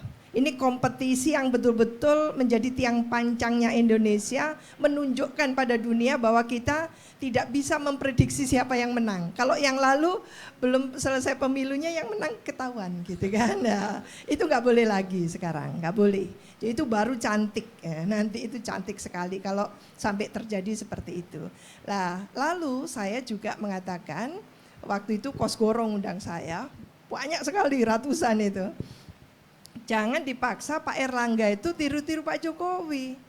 Masuk ke gorong-gorong bukan orangnya gitu kan. Berbeda karakter sih Bu. Ya, jadi biarkan gitu ya. Setiap masa itu ada pemimpinnya, setiap pemimpin ada masanya. Jadi modelnya beda-beda. Jangan dipaksa, oh ya merakyat jadi masuk gorong-gorong, enggak juga, enggak seperti itu menurut saya. Jadi mungkin Pak Erlangga itu banyak kerja senyap ya, dalam arti tidak ramai gitu kan. Tidak melakukan politik pencitraan yang bagaimana gitu. Lah itu seperti dengan Bu Puan, sama, dia tidak pandai berpolitik pencitraan. Jadi bukan berarti dia nggak punya kapasitas memimpin kan gitu. Jadi saya membela perempuan juga kan gitu ya. Jadi jangan terkesima sosok tadi itu hanya karena kamuflasenya. Kita masyarakat yang educated itu seharusnya melihat sesuatu itu dalam sekali gitu ya, detail gitu, tidak sekedar show off-nya kan gitu ya. Lah oleh karena itu mengapa saya katakan sudah saatnya Golkar absen lama, tidak pernah menyalonkan diri, inilah waktunya. Tolong disampaikan Mas Sarmuji. Jadi ini waktunya untuk berkompetisi. Dan jangan mengatakan lembaga survei ngasihnya 0,0, ya biarin saja lembaga survei. Kan di dalam juga ada lembaga survei juga, lakukan saja yang internal. Jadi yang publik itu sebelum mereka mengatakan ke kita dari mana anggaran melakukan survei, jangan dipercaya. Jadi harus seperti itu, kita harus menjadi masyarakat yang kritis gitu ya terhadap semua yang dilakukan yang masuk ke ranah publik gitu. Makasih. Terima kasih Profesor Siti Zuhro. Tepuk tangan dulu teman-teman sekalian. Dan tadi kita lihat bahwa jangan terlalu percaya sama lembaga survei yang mungkin ngasih beberapa elektabilitas atau figur-figur tertentu masih sangat bawah. Dan tadi ada satu penekanan untuk Pak Sarmuji bahwa Pak Erlangga ini sebenarnya kerja senyap dan pasti juga bisa memimpin bangsa ini, kira-kira seperti itu. Dan saya akan memberikan kesempatan pada rekan-rekan media di sini, mungkin tadi ada beberapa, sebentar nanti tolong sebelum tanya sebutkan dari media mana dan kemudian pertanyaannya seperti apa, ditujukan kepada salah satu atau dua dari panelis kita di sini. Dan oke. Ya. Mungkin suasana juga panas ini. Oke, terima kasih Pak. Pak Adi, silakan.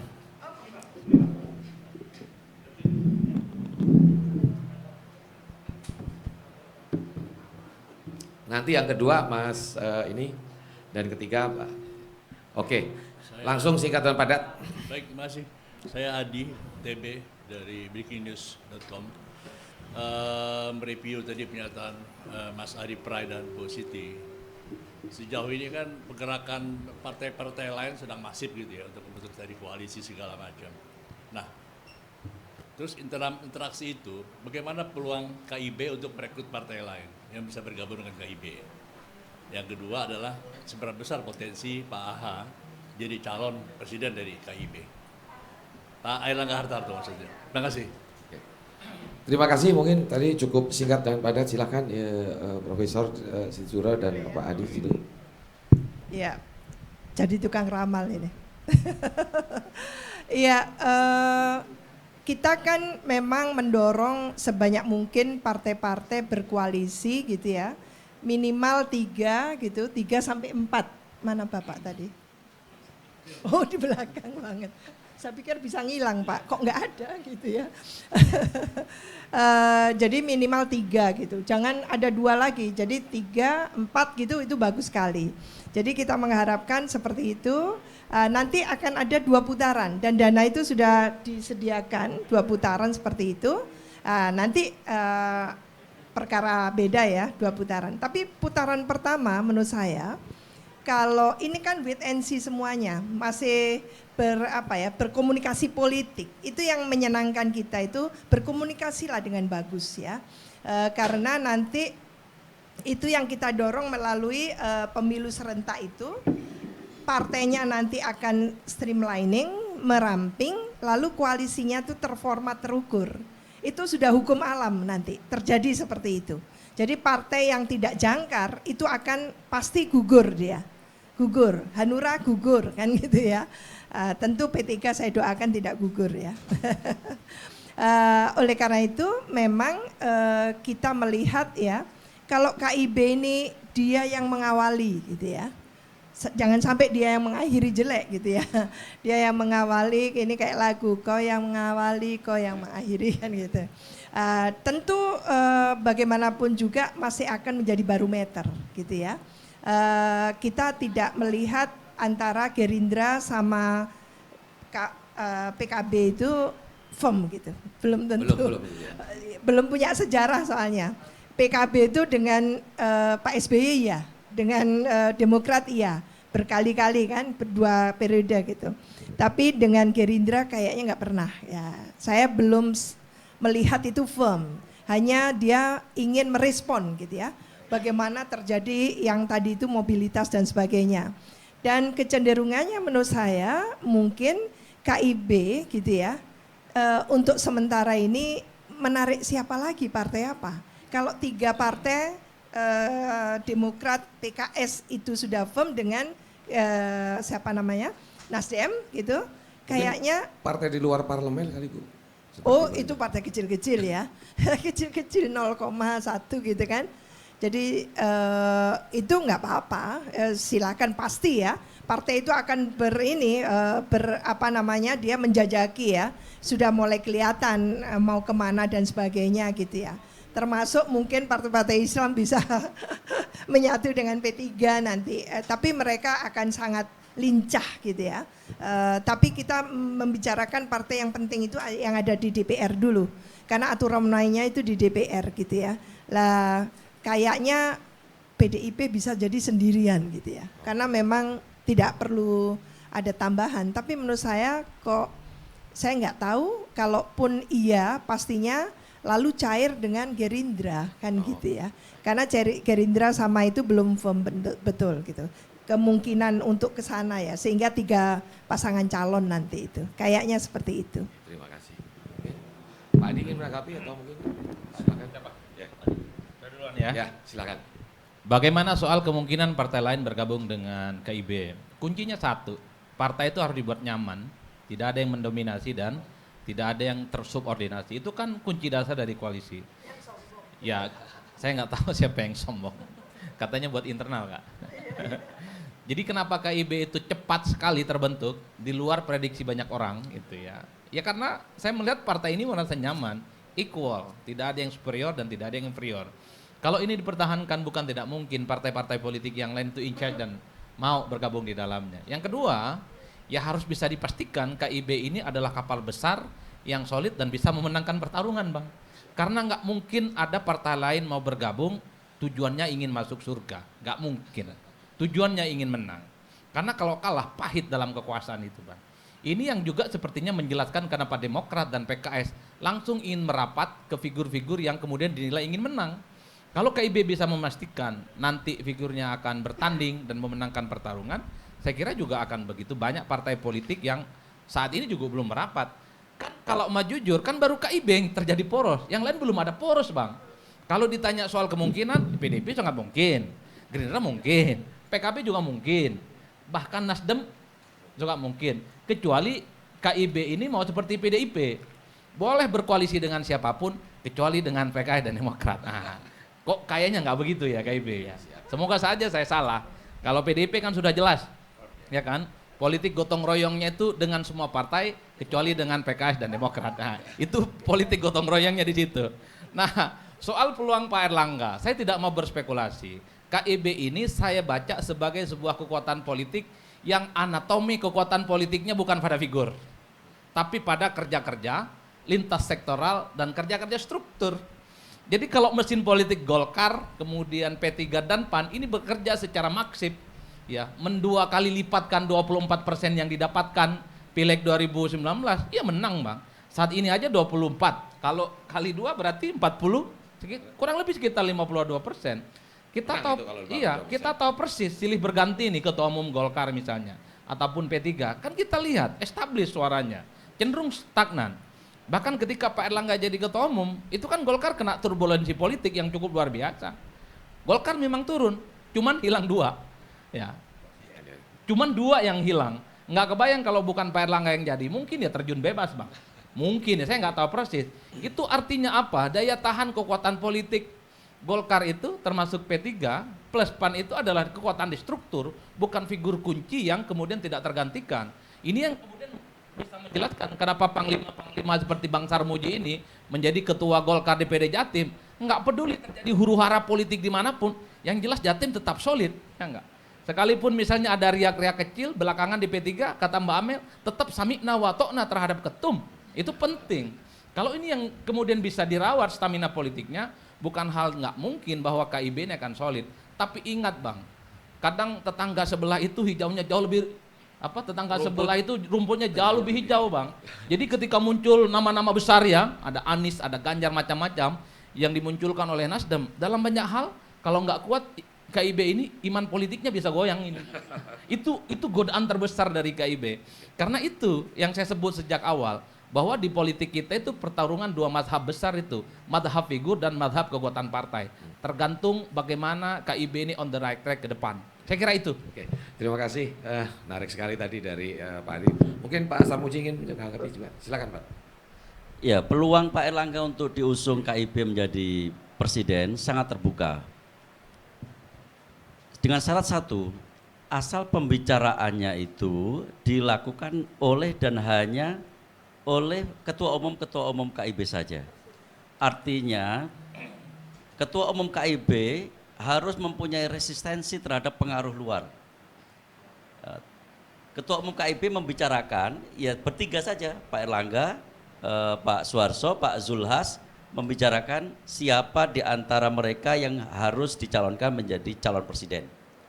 Kalau urusan menang, kami punya keyakinan. Jadi tadi saya sepakat dengan Mas Adi tadi menyampaikan, ini kalau suara pileg itu dikonversi menjadi suara untuk calon presiden, dan kita yakin itu bisa terkonversi.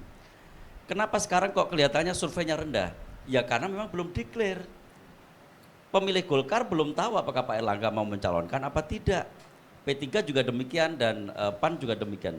Tetapi kalau itu nanti declare dan diketahui Pak Erlangga memang sebagai calon presiden, suara pileg yang 12 lebih tadi itu, yang kursinya 14% kalau dihitung dari kursi, itu otomatis barangkali tantangannya memang apakah semuanya tidak, tetapi sebagian besarnya akan terkonversi menjadi suara Pak Erlangga Hartarto. Dan kerja-kerja struktur pasti akan mengusahakan supaya semua kader simpatisan pemilih Partai Golkar adalah juga pemilih Pak Erlangga Hartarto. Jadi peluang untuk dicalonkan juga besar, peluang untuk menang juga ada. Apalagi kalau calonnya nanti 4. Kalau calonnya 4, sebenarnya semua partai punya keberanian untuk maju. Kenapa? Karena pasti dia berhitung akan ada putaran kedua yang punya kesempatan juga untuk ikut sebagai pemenang. Nah, ini kalau calonnya 4, jadi orang akan akan terdorong untuk maju saja. Toh peluang untuk ikut menang masih ada ke depan, kalaupun kalah di putaran pertama. Tapi kami yakini, tentu saja kami meyakini dengan jumlah suara yang sudah terkonsolidir dalam KIB, kemungkinan menang sampai menjadi presiden akan sangat terbuka. Terima kasih Pak Sarmuji tadi, mungkin tepuk tangan dulu untuk Pak Sarmuji. Mungkin Pak Mel ingin menanggapi, silakan Pak Mel dari. Iya, pada intinya sama yang disampaikan oleh Pak Sarmuji, dan juga terima kasih banyak kepada Mbak Wiwi, karena memang harapan kami adalah memanfaatkan KIB ini justru untuk menguatkan kerja-kerja di legislatif, Mbak. Ketika memang tantangan kami di dapil-dapil ini memang berat sekali, nyaman rasanya ada teman-teman yang kita rasa bisa sharing begitu dengan lebih trustnya lebih terbangun tentu di antara partai-partai anggota KIB. Azan, kita break dulu, Pak. Ya, silakan.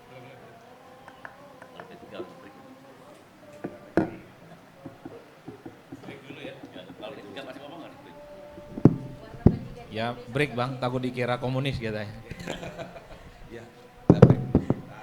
habis ini kita lanjutkan lagi.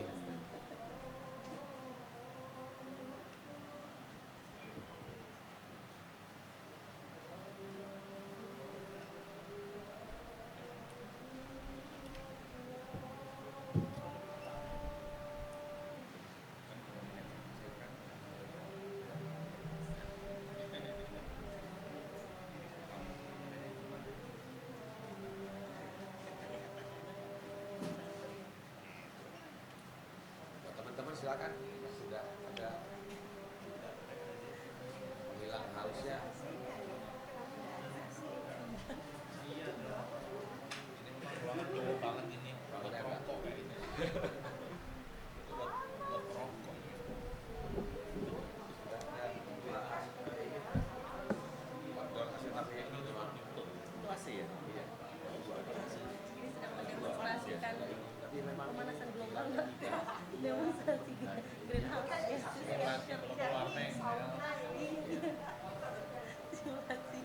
Mohon maaf.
Oke, mungkin silakan dilanjutkan Pak Mel. Iya, intinya tadi hanya ingin menyampaikan, tadi sudah sempat disinggung sama Mas Hari, Iya. Pak Waketum kita Pak Arsul Sani sudah bilang bahwa KIB untuk KIB dengan diksi yang berbeda tapi semangatnya sama. Misalnya Pak Mardiono sering bilang, ya kalau memang di internal banyak figur yang bagus ngapain ngelihat keluar gitu. Baik. Dan hal-hal yang juga dijanjikan oleh ketum kita bahwa kita tidak akan ditunggangi dalam tanda kutip, itu juga hal yang membuat kita dapat sense tentu bahwa peluang dari internal tentu jauh lebih benar dan jauh lebih besar daripada dari luar. Sehingga tentu Pak Erlangga kita juga sangat mengakui kapasitas beliau, sangat juga mendukung, walaupun jangan kemudian dianggap sebagai P3 serta merta mendukung begitu Pak. Terima kasih. Oke. Bukan ranah saya soalnya. Kelincahan ketum itu tidak tertandingi oleh kader P3. Oke, terima kasih tepuk tangan tadi Pak Amel. Dan mungkin tadi Mas silakan kalau ditanya langsung singkat padat sebutkan namanya dan nama media, mungkin pertanyaannya tujukan ke siapa atau mungkin bukan pada semuanya. Terima kasih. Cik. Perkenalkan saya Irfan dari wartawan tirto.id. Pertama, mengenai kesetaraan 3 partai yang ada dalam KIB. Itu berbagi kesetaraannya bagaimana sih? Kalau saya melihat pemaparannya dari Pak Sarmuji yang sering mengajak tuh kayaknya Golkar deh. Apakah, ya karena saya tidak tahu kan, saya menanyakan bagaimana P3 punya inisiatif nggak sih? PAN punya inisiatif sendiri nggak sih? Katanya setara. Nah kesetaraannya tuh dibagi bagaimana? Atau ya murni karena Golkar sebagai inisiatornya juga. Terus yang kedua, bagaimana teman-teman dari itu tadi ikut setara dari P3 itu ikut aktif di situ atau sudah sami'na wa ata'na dengan Pak Erlangga, ya sehingga kalau misalkan sering disebut-sebut Pak Erlangga itu kingmaker, apakah benar seperti itu? Mungkin nanti bisa ditanggapi sama Pak Adi sama Bu Siti. Lalu yang selanjutnya tadi Pak Adi juga menyebut mengenai di dalam kabinet itu semacam terstruktur ya, Menko-nya siapa, Mendaknya siapa, Menteri Pak Soeharto seperti ada struktur seperti itu. Nah, apakah di situ ada peran Pak Jokowi juga? Nah, peran Pak Jokowi itu sebesar apa sih untuk mendukung KIB dalam pergerakan saat ini? Lalu yang ketiga, yang terakhir mungkin Bu Siti Zuhro bisa juga menanggapi. Kenapa kok banyak partai sekarang yang berusaha meneruskan legasi Pak Jokowi? Dalam artian kenapa sih kok nggak ada yang berusaha menjadi antitesis? Kenapa sih nggak berusaha mencari sesuatu yang berbeda dari Pak Jokowi, mencari inovasi yang Pak Jokowi, seakan-akan mau melanjutkan Pak Jokowi di periode selanjutnya? Nah, terima kasih. Oke, borongan ini tadi pertanyaannya banyak sekali. Mungkin saya kepada Pak Sarmuji dulu. Habis itu nanti mungkin Mbak Amel. Silakan Pak Sarmuji. Saya menjawab kesetaraannya ya. Kesetaraan itu tidak diukur dari siapa yang mengundang acara sebenarnya, ya kan? Kalau di Jakarta kemarin Golkar mengundang acara, di Jawa Timur juga Golkar yang mengundang acara, tidak diukur dari situ. Termasuk di sini juga tidak serius-serius itu, Pak. Ya, termasuk di sini juga. Tetapi kesetaraan itu diukur dari apa yang dibicarakan dan apakah yang dibicarakan itu dibicarakan secara bersama-sama. Seperti deklarasi yang kemarin itu ditandatangani, MOU ditandatangani oleh Ketua Umum KIB beserta Sekjen, itu semuanya dibicarakan secara bersama-sama. Naskahnya itu bolak-balik itu. Jadi dari Pak Erlangga dikirim ke Pak Harso dikirim ke Pak Zulhas, semuanya saling mengoreksi gitu. Itulah kenapa tadi Mas Adi menyatakan kalau ini koalisi yang nyaman buat semua ini. Karena memang semuanya kita bicarakan. Waktu kami mengadakan pertemuan di Jawa Timur, kami membicarakan apa saja yang mau dilakukan. Dan itu ide saya diterima, idenya Mas Rizky Sadik diterima, idenya Bu Munjidas dirangkum, semua menjadi satu kesatuan yang utuh. Nah, kami tentu berharap kami bisa menyusun agenda-agenda yang tadi sudah saya sampaikan di awal, agenda yang barangkali secara popularitas tidak terlalu populer tetapi penting. Seperti yang kami lakukan di Jawa Timur, kami membahas tentang antisipasi krisis pangan global di Indonesia dan di Jawa Timur misalkan. Mungkin publikasinya tidak sehebat waktu Pak Surya Paloh ketemu Pak SBY, tapi kami sadar betul bahwa itu hal yang penting. Dan itulah yang akan kami isi hari-hari ke depan, Koalisi Indonesia Bersatu ke depan. Kami tentu akan membahas tentang bagaimana krisis energi ke depan, krisis finansial ke depan yang sudah disampaikan oleh Bank Dunia dan sebagainya sudah mengintrodusir bahwa akan ada krisis besar ke depan tentang energi, tentang pangan, tentang finansial, bahkan mungkin juga akan terjadi krisis air. Hal-hal yang penting seperti itu nanti akan kami bicarakan bersama-sama supaya rakyat disuguhi bukan hanya disuguhi manuver-manuver, tetapi juga ide-ide yang memang rakyat mengatakan, oh ternyata partai politik itu juga memikirkan kita. Kira-kira itu yang tentang ekualitas di Koalisi Indonesia Bersatu. Terima kasih Pak. Ini mungkin Mbak Amel ingin menanggapi juga, silakan Mbak. Walaupun Mas Sarmuji tadi bilang bukan dilihat dari siapa yang mengundang, tapi sebetulnya silaturahmi nasional itu gantian ya Mas ya. Yang nge-host yang mengundang gantian. Jadi ada hal-hal teknis seperti penyelenggaraan silaturahmi nasional yang bergantian, tapi tentu tidak sedangkal itu. Yang kemudian kami juga sangat syukuri adalah kebersamaan di KIB ini juga terkait dengan masalah tidak ada deadline tertentu yang disepakati, karena disadari di antara anggota KIB tentu ada skala prioritas, ada level ya prioritas begitu. Misalnya untuk P3, saya tadi sudah sempat sampaikan dengan Pak Sarmuji di bawah, mungkin akan lebih banyak agenda eksternalnya itu setelah bulan Agustus. Sampai dengan Agustus kami masih fokus pada konsolidasi internal per wilayah, dan ini sangat dimaklumi di KIB, sehingga hari ini misalnya di Lampung sedang terjadi konsolidasi, tapi masih memang di internal P3, karena tentu kalau kita bicara rumput tetangga lebih hijau, nah P3 ini sedang ingin menghijaukan dari akar, Mas, kebetulan nggak main spray langsung di rumput begitu. Jadi itu yang terjadi, bukan kemudian tidak mengambil peran aktif, Mas, tapi tentu memfokuskan diri pada merapihkan mesin sehingga nanti akan jauh lebih banyak mungkin undangan KIB dari P3, Mas, daripada Golkar. Harapannya begitu. Siap. Begitu. Mungkin silakan Mas Asri. Maksudnya P3 itu hijau dari bawah dirawat, Iya. apa takut dimakan banteng? Itu kata Mbak Wiwi tadi. Kalau dimakan banteng dari pucuk-pucuk atas. Ya kesetaraan itu artinya ya equal lah, minimal kita lihat di KIB itu tidak memunculkan siapa capres yang seharusnya. Tapi bahwa Golkar punya Pak Erlangga dalam Munas, tapi itu kan tidak menutup kemungkinan opsi-opsi dari partai yang lain. Ini kan yang sebenarnya membuat kenapa KIB ini sampai sekarang bertahan, Bang. Minimal tidak tergoda untuk lompat pagar ke tetangga sebelah, kan itu. Nah, ini pertanyaan Irfan ini susah banget dijawabnya, Bang. Kenapa misalnya kok KIB ini rata-rata gitu? Pertama ada campur tangan Jokowi gitu ya, karena di situ 3 partai kemudian sama-sama dapat. Wallahu alam kalau soal itu saya nggak bisa berspekulasi. Tapi yang jelas pada prinsipnya begini, hati-hati dengan endorsement Jokowi. Ya, tidak semua endorsement Jokowi itu berbuah manis. Kalau tingkat kepuasan publik itu tinggi, saya kira endorsementnya akan bagus.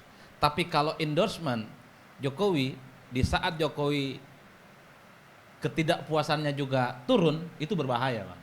Saya ingat betul misalnya dalam pemilu di Amerika, saat itu salah satu lembaga survei seperti Gallup ya, melihat bagaimana tingkat kepuasan kinerja terhadap Obama itu rendah. Padahal Obama sudah mengkampanyekan Hillary Clinton dari ujung ke ujung. Kalah itu. Artinya apa? Endorsement seorang presiden di saat tingkat kepuasan publik itu turun, hati-hati. Itu bisa jadi bumerang. Kalau terus-menerus misalnya KIB itu selalu menunggu petuah politik dari seorang presiden. Kalau kita menyitir dari survei Kompas yang terbaru misalnya, itu kan tingkat kepercayaan terhadap presiden rendah. Saya nggak tahu persis tahun depan apakah tingkat kepercayaan terhadap presiden itu naik ataupun turun. Tapi jangan sampai deklarasi memunculkan capres dan cawapres itu justru di saat presiden itu tingkat kepuasannya rendah. Agak sedikit warning dalam konteks itu. Yang kedua, Pan, sebenarnya kenapa misalnya partai itu terutama KIB itu ingin terafiliasi dengan Pak Presiden? Ya karena mereka pendukung Jokowi, Pak. Nah, saya sebenarnya menunggu ada yang disebut dengan kutukan periode kedua.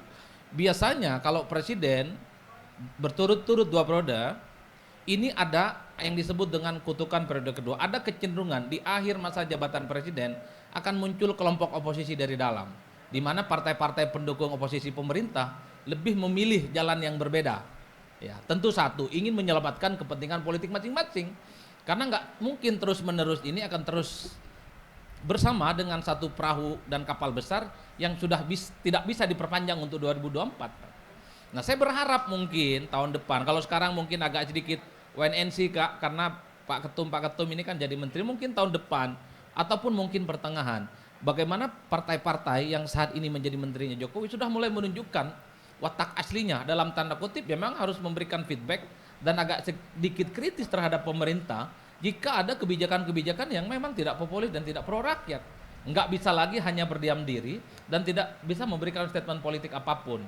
Karena apa? Di 2024 itu kan sudah dekat, di mana partai-partai yang tergabung dengan KIB ini sudah tidak bisa memperpanjang masa jabatan politiknya lagi, atau bulan madunya sudah tidak bisa diperpanjang dengan Pak Jokowi setelah 2024. Itu penting sebagai personifikasi politik supaya partai-partai di KIB ini minimal selamat secara politik.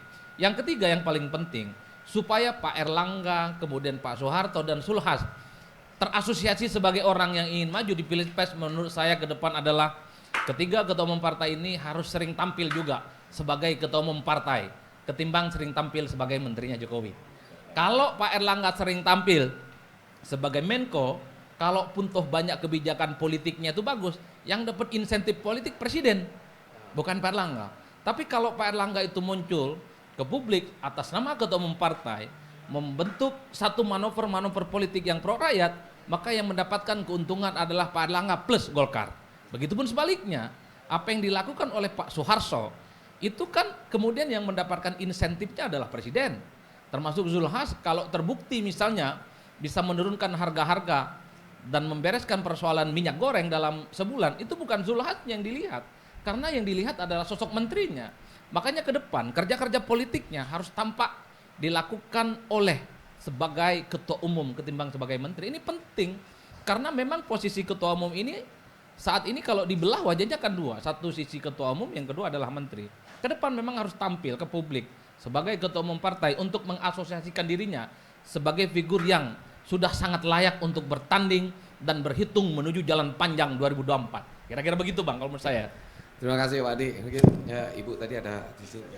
Sudah tamat. Oke, cukup.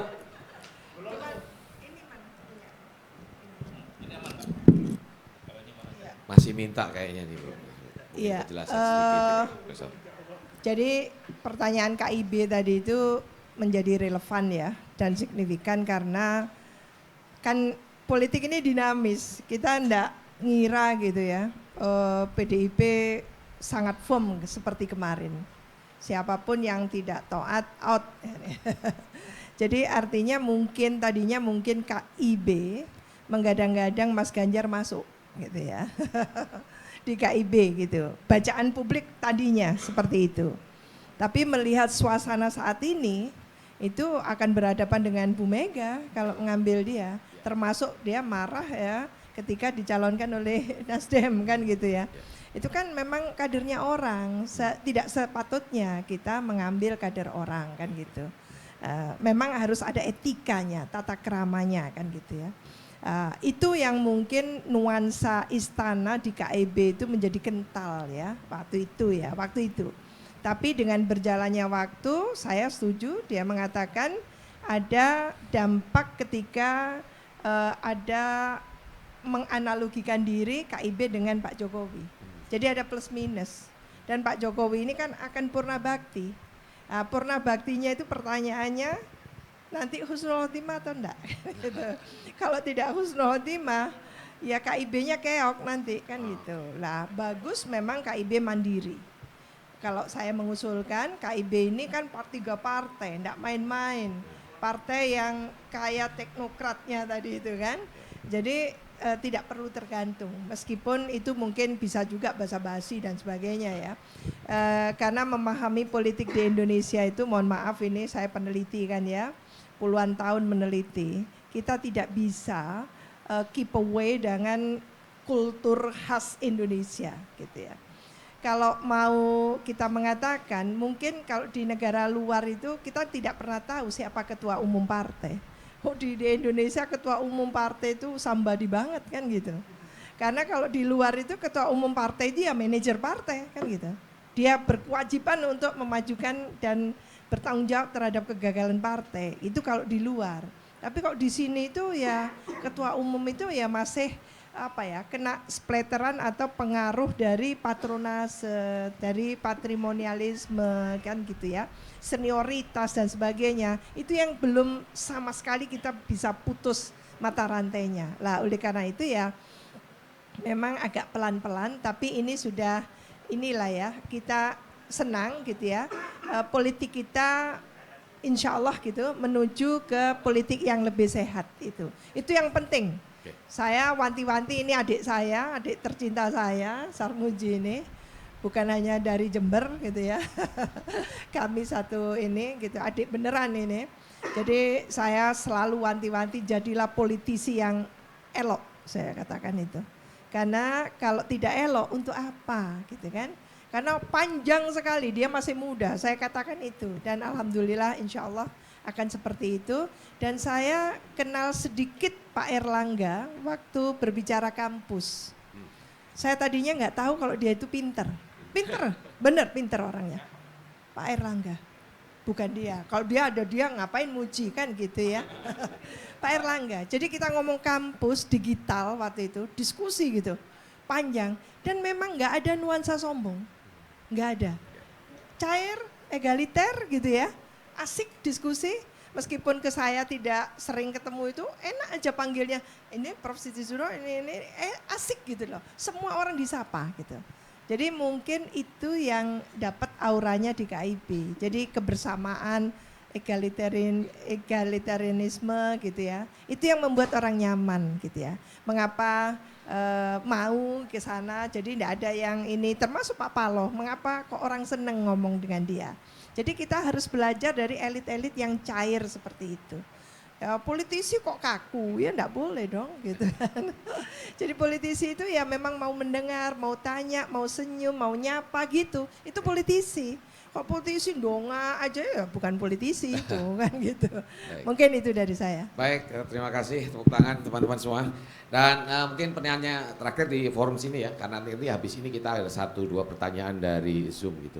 Silakan Mbak, sebutkan namanya dan singkat aja pertanyaannya mungkin karena waktunya juga satu. Saya Alma dari merdeka.com. Ini mau nanya, setelah deklarasi KIB ini, kedepannya ini bagaimana? Apakah masih buka peluang juga dengan partai lain untuk bekerja sama, untuk berkoalisi di KIB? Tadi mungkin sudah ditanyakan tuh kayaknya. Ini peluang dengan PDIP-nya ini bagaimana? Karena kan kemarin PDIP sempat menyebutkan bahwa akan bersilaturahmi dengan KIB juga gitu. Dan bagaimana sih kesiapan KIB nanti kedepannya untuk melawan poros Nasdem, PKS, dan Gerindra PKB? Terima kasih. Oke, mungkin silakan Pak Sarmuji. Ya, kalau kesiapan KIB untuk melawan poros itu, ya kita sampai sekarang belum merencanakan apa-apa. Poros mereka aja belum terbentuk. Kan nggak mungkin kita lawan. Masa kita melawan poros tanpa bentuk bayangan? Nggak mungkin. Kalau bekerja sama dengan partai lain sangat mungkin dan sangat terbuka. Saya meyakini sebenarnya ya hiruk pikuk ketua umum partai bertemu itu belum ada yang final sekarang. Misalkan dengan segala hormat Nasdem, Demokrat, PKS sampai sekarang kan belum ada hasilnya itu.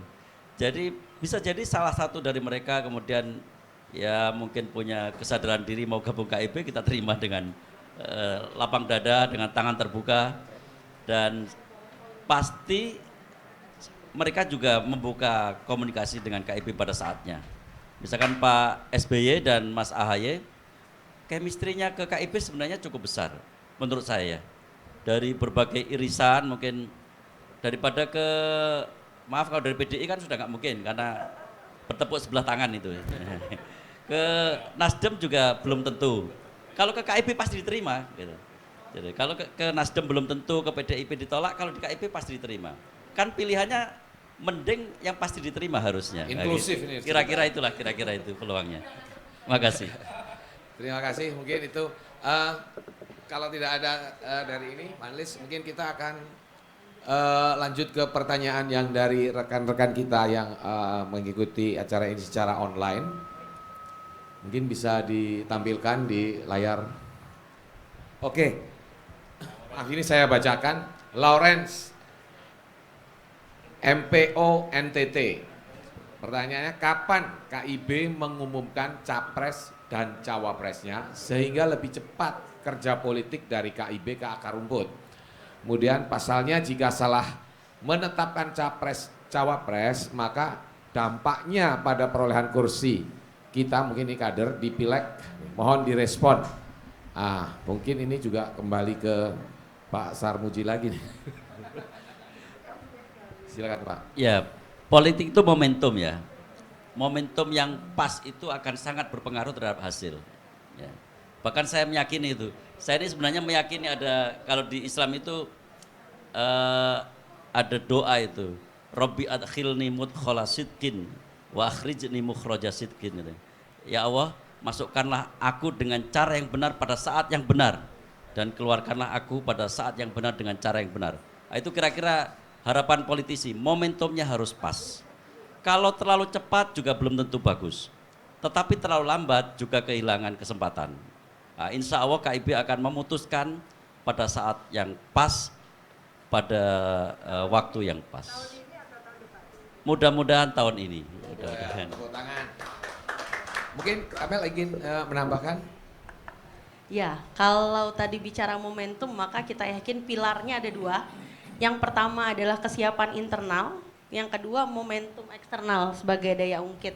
Jadi kita juga sekarang bersiap ya Pak, di internal KIB ada yang sudah pasti ada P3, ada Golkar, ada PAN. Kita fokuskan untuk kemudian tadi supaya kerja di akar rumput juga nanti begitu saatnya deklarasi itu semuanya langsung ces tiap DPD, bukan hanya Jawa Timur doang gitu loh Pak. Yes. Nah, dan untuk eksternalnya juga kita harapkan momennya pas sehingga tadi daya ungkitnya langsung menonjol, nggak jadi kemudian terlalu mentah, juga tidak jadi akhirnya seperti hanya ikut-ikutan saja. Demikian. Terima kasih dan kita akan mungkin langsung lanjut ke pertanyaan kedua yang dari online. Ini dari Cahya Nugraha, Sidoarjo, Jawa Timur, YTH Pasar Muji, waduh, dan seluruh pembicara. Jadi ini kepada semua ini, YTH Pasar Muji dulu mungkin, nanti kemudian bahasa. Salam hormat dan takdim, izin berkaitan dengan mazhab kuantitatif dan kualitatif yang disampaikan Bang Adi tadi, bagaimana masyarakat dapat menerjemahkan hal tersebut secara sederhana, mungkin gitu. Mungkin ini lebih tepatnya ke Pak Adi dulu ini. Bagaimana tim mazhab kuantitatif, kemudian mazhab mungkin yang kita sebut mazhab populis, dan kemudian mazhab kualitatif yang kita sebut mazhab tiket nih tadi. Silakan. Ya, yang disebut mazhab kuantitatif itu artinya biasanya partai lebih menonjolkan figur-figur yang dalam survei menonjol. Misalnya yang masuk 3 besar, masuk 4 besar. Jadi nggak peduli dapat kursi ataupun dukungan partai untuk nyalon, yang penting nama ini dimunculkan dulu. Karena di Indonesia itu memang Kak Wiwi ada kecenderungan yang disebut dengan figur heavy. Jadi yang dilihat soal pilpres itu memang figurnya, bukan partainya. Seakan-akan partai itu hanya sebatas untuk menggugurkan kewajiban undang-undang mendaftarkan ke KPU 20%. Karena pencapresan itu yang kemudian dilihat secara umum. Itu yang saya sebut sebagai mazhab kuantitatif, yaitu adalah orang yang dianggap menjulang dalam survei. Sementara mazhab kualitatif itu biasanya adalah partai-partai yang nggak terlampau menonjolkan dari segi figur, yang paling penting adalah membangun narasi besar, bikin koalisi bukan siapa dulu figurnya, tapi bikin perahu, koalisi bersama, the end of the day-nya nanti kemudian akan pilih kira-kira siapa yang aku usung di Pilpres. Nah kira-kira begitu terjemahan sederhananya Bang. Ini sebenarnya istilah lain dari orang itu sebenarnya lebih ingin melihat partainya ataupun memilih figurnya untuk kepentingan Pilpres 2024. Itu yang sebenarnya saat ini sedang dipertaruhkan untuk kepentingan 2024. KIB saya melihat lebih condong, lebih menonjolkan personifikasi kekuatan politik partai ketimbang figur. Sementara yang lain lebih menonjolkan kekuatan figur ketimbang kekuatan partainya. Kira-kira begitu sederhananya. Saya nambah ya sedikit. Silakan, ya. Ibu. Ini penelitian ini. Jadi ilmiah ini ya. Jadi kasus empirik dari pilkada maupun pilpres sebetulnya. Untuk pileg dan pilpres atau pilkada itu beda. Untuk pilkada itu memang orang, sosok nomor 1. Jadi partai itu tidak terlalu dominan perannya, tidak terlalu tidak menentukan. Partai dan wakilnya, wakil untuk kepala daerah itu hanya menyempurnakan gitu ya. Itu argumentasi saya setelah melihat pilkada yang sampai 1.500-an itu kan. Nah di pilpres demikian juga sebetulnya. Jadi orang Indonesia itu kalau melihat pemimpin baik itu di provinsi, kabupaten, kota, itu tidak sekedar penguasa atau pemimpin, tapi dia itu role model gitu kan. Jadi mengapa Pak Jokowi mendapatkan 1 poin bagus di 2014, tidak di 2019, di 2014 yang bagus itu, karena belum tahu kan gitu. Itu luar biasa gitu poinnya gitu kan. Karena apa? Orang ini merakyat, orang ini sederhana, berbagai hal yang positif itu menempel pada diri Pak Jokowi. Tidak peduli partainya apa, makanya dibilang dia mau dipasangkan sendal jepit pun lolos, nah, gitu kan. Nah di 2024 tidak ada yang seperti itu kelihatannya gitu. Belum ada. Tapi tidak tertutup kemungkinan gitu ya. Di awal 2023 sudah mulai kelihatan nanti siapa yang akan menonjol. Tinggal benchmarking dari KIB tadi itu yang memang mengedepankan teknokratiknya gitu ya, teknokratiknya, pendekatannya ya, bukan mazhab, pendekatan gitu ya. Ini kayak orang UIN itu mazhab. Kayak Al-Quran gitu. Pendekatan apa tadi mau ngomong lupa. Itu ya kalau menurut saya harus ditonjolkan. Jadi konsisten dengan pendekatan itu. Harus ditonjolkan, disampaikan, disosialisasikan dengan sempurna kepada masyarakat. Jadi tidak molat-malit gitu. Itu mungkin yang bagus. Makasih. Terima kasih. Mungkin ada tambah sedikit Pak Samsi. Ya, apa yang disebut oleh Mbak Wiwi tadi, Mbak Siti Zuhro, itu sebagai role model, itu sebenarnya tidak permanen ya.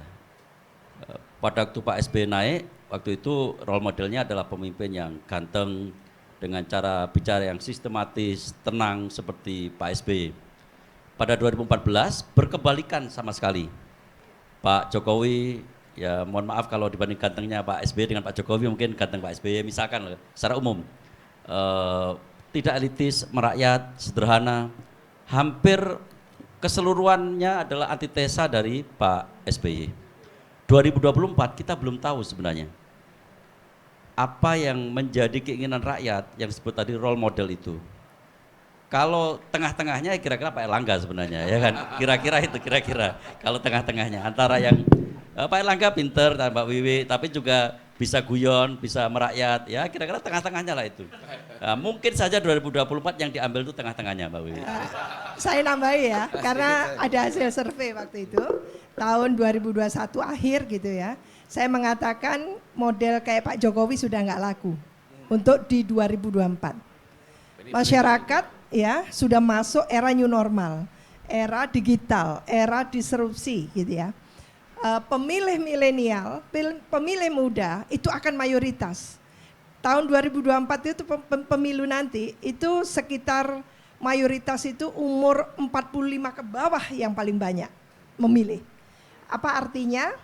Artinya pemilihnya sudah menginginkan gitu ya, sosok yang cerdas, sosok yang membanggakan. Ya, itu dia. Tidak perlu masuk gorong-gorong gitu kan. Terima kasih. Kamu ada tambahan? Oke sih. Mau nyindir siapa sih? Mungkin sudah ada beberapa pertanyaan mungkin dari floor kemudian dari online tadi juga sudah. Nanti saya akan minta satu closing statement dari masing-masing panelis di sini. Dan singkat saja Pak, 1 menit 2 menit saja mungkin dari Pak Sarmuji closing statement seperti apa nanti Kak Ibu sebenarnya. Nanti kemudian Mbak Amel, Pak Adi closing statement 1-2 menit, kemudian Ibu terakhir Profesor Siti Zuhro, silakan Pak. Ya, Golkar insya Allah akan konsisten bersama KIB ya. Kami berharap partai yang tergabung di KIB, P3 dan PAN juga memiliki frekuensi yang sama, memiliki mindset yang sama, bahwa kalau kita bersatu, insya Allah kita bisa menang. Sesuai dengan judulnya, Koalisi Indonesia Bersatu. Siapa yang bersatu, dialah yang akan menang. Oke, terima kasih. Tepuk tangan. Mbak Amel silakan closing statement. Mewakili Partai Persatuan Pembangunan, kalau dari kami selama KIB masih menjaga asas persamaan, kebersamaan dan musyawarah, insya Allah P3 akan istiqomah di KIB. Assalamualaikum warahmatullahi wabarakatuh. Waalaikumsalam. Pak Adi. Bang Ari terima kasih karena sudah diundang ke sini. Bang Sarmuji dan Adinda Amel, ini kan tuan rumahnya. Agak jauh saya sebenarnya, cuman karena ingin berdiskusi, oke. Kak Wiwi, betul, Kak Wiwi terima kasih. Poin saya sederhana, pemilu kita itu kalau dilihat rata-rata pemilihnya cenderung ababil. Ya, 2004 yang menang sebagai pileg itu Golkar, nah, ya. Tapi presidennya SBY. Itu apa? Pemilih kita itu kadang terbelah-terbelah, Bang. Baru 2009 SBY menang, Demokrat juga menang. Baru kemudian 2014 sampai sekarang itu PDIP dan presidennya menang. Saya juga tidak terlampau yakin di 2024 itu pilihan orang itu linier. Artinya apa? Tergantung bagaimana sentuhan politiknya ke bawah.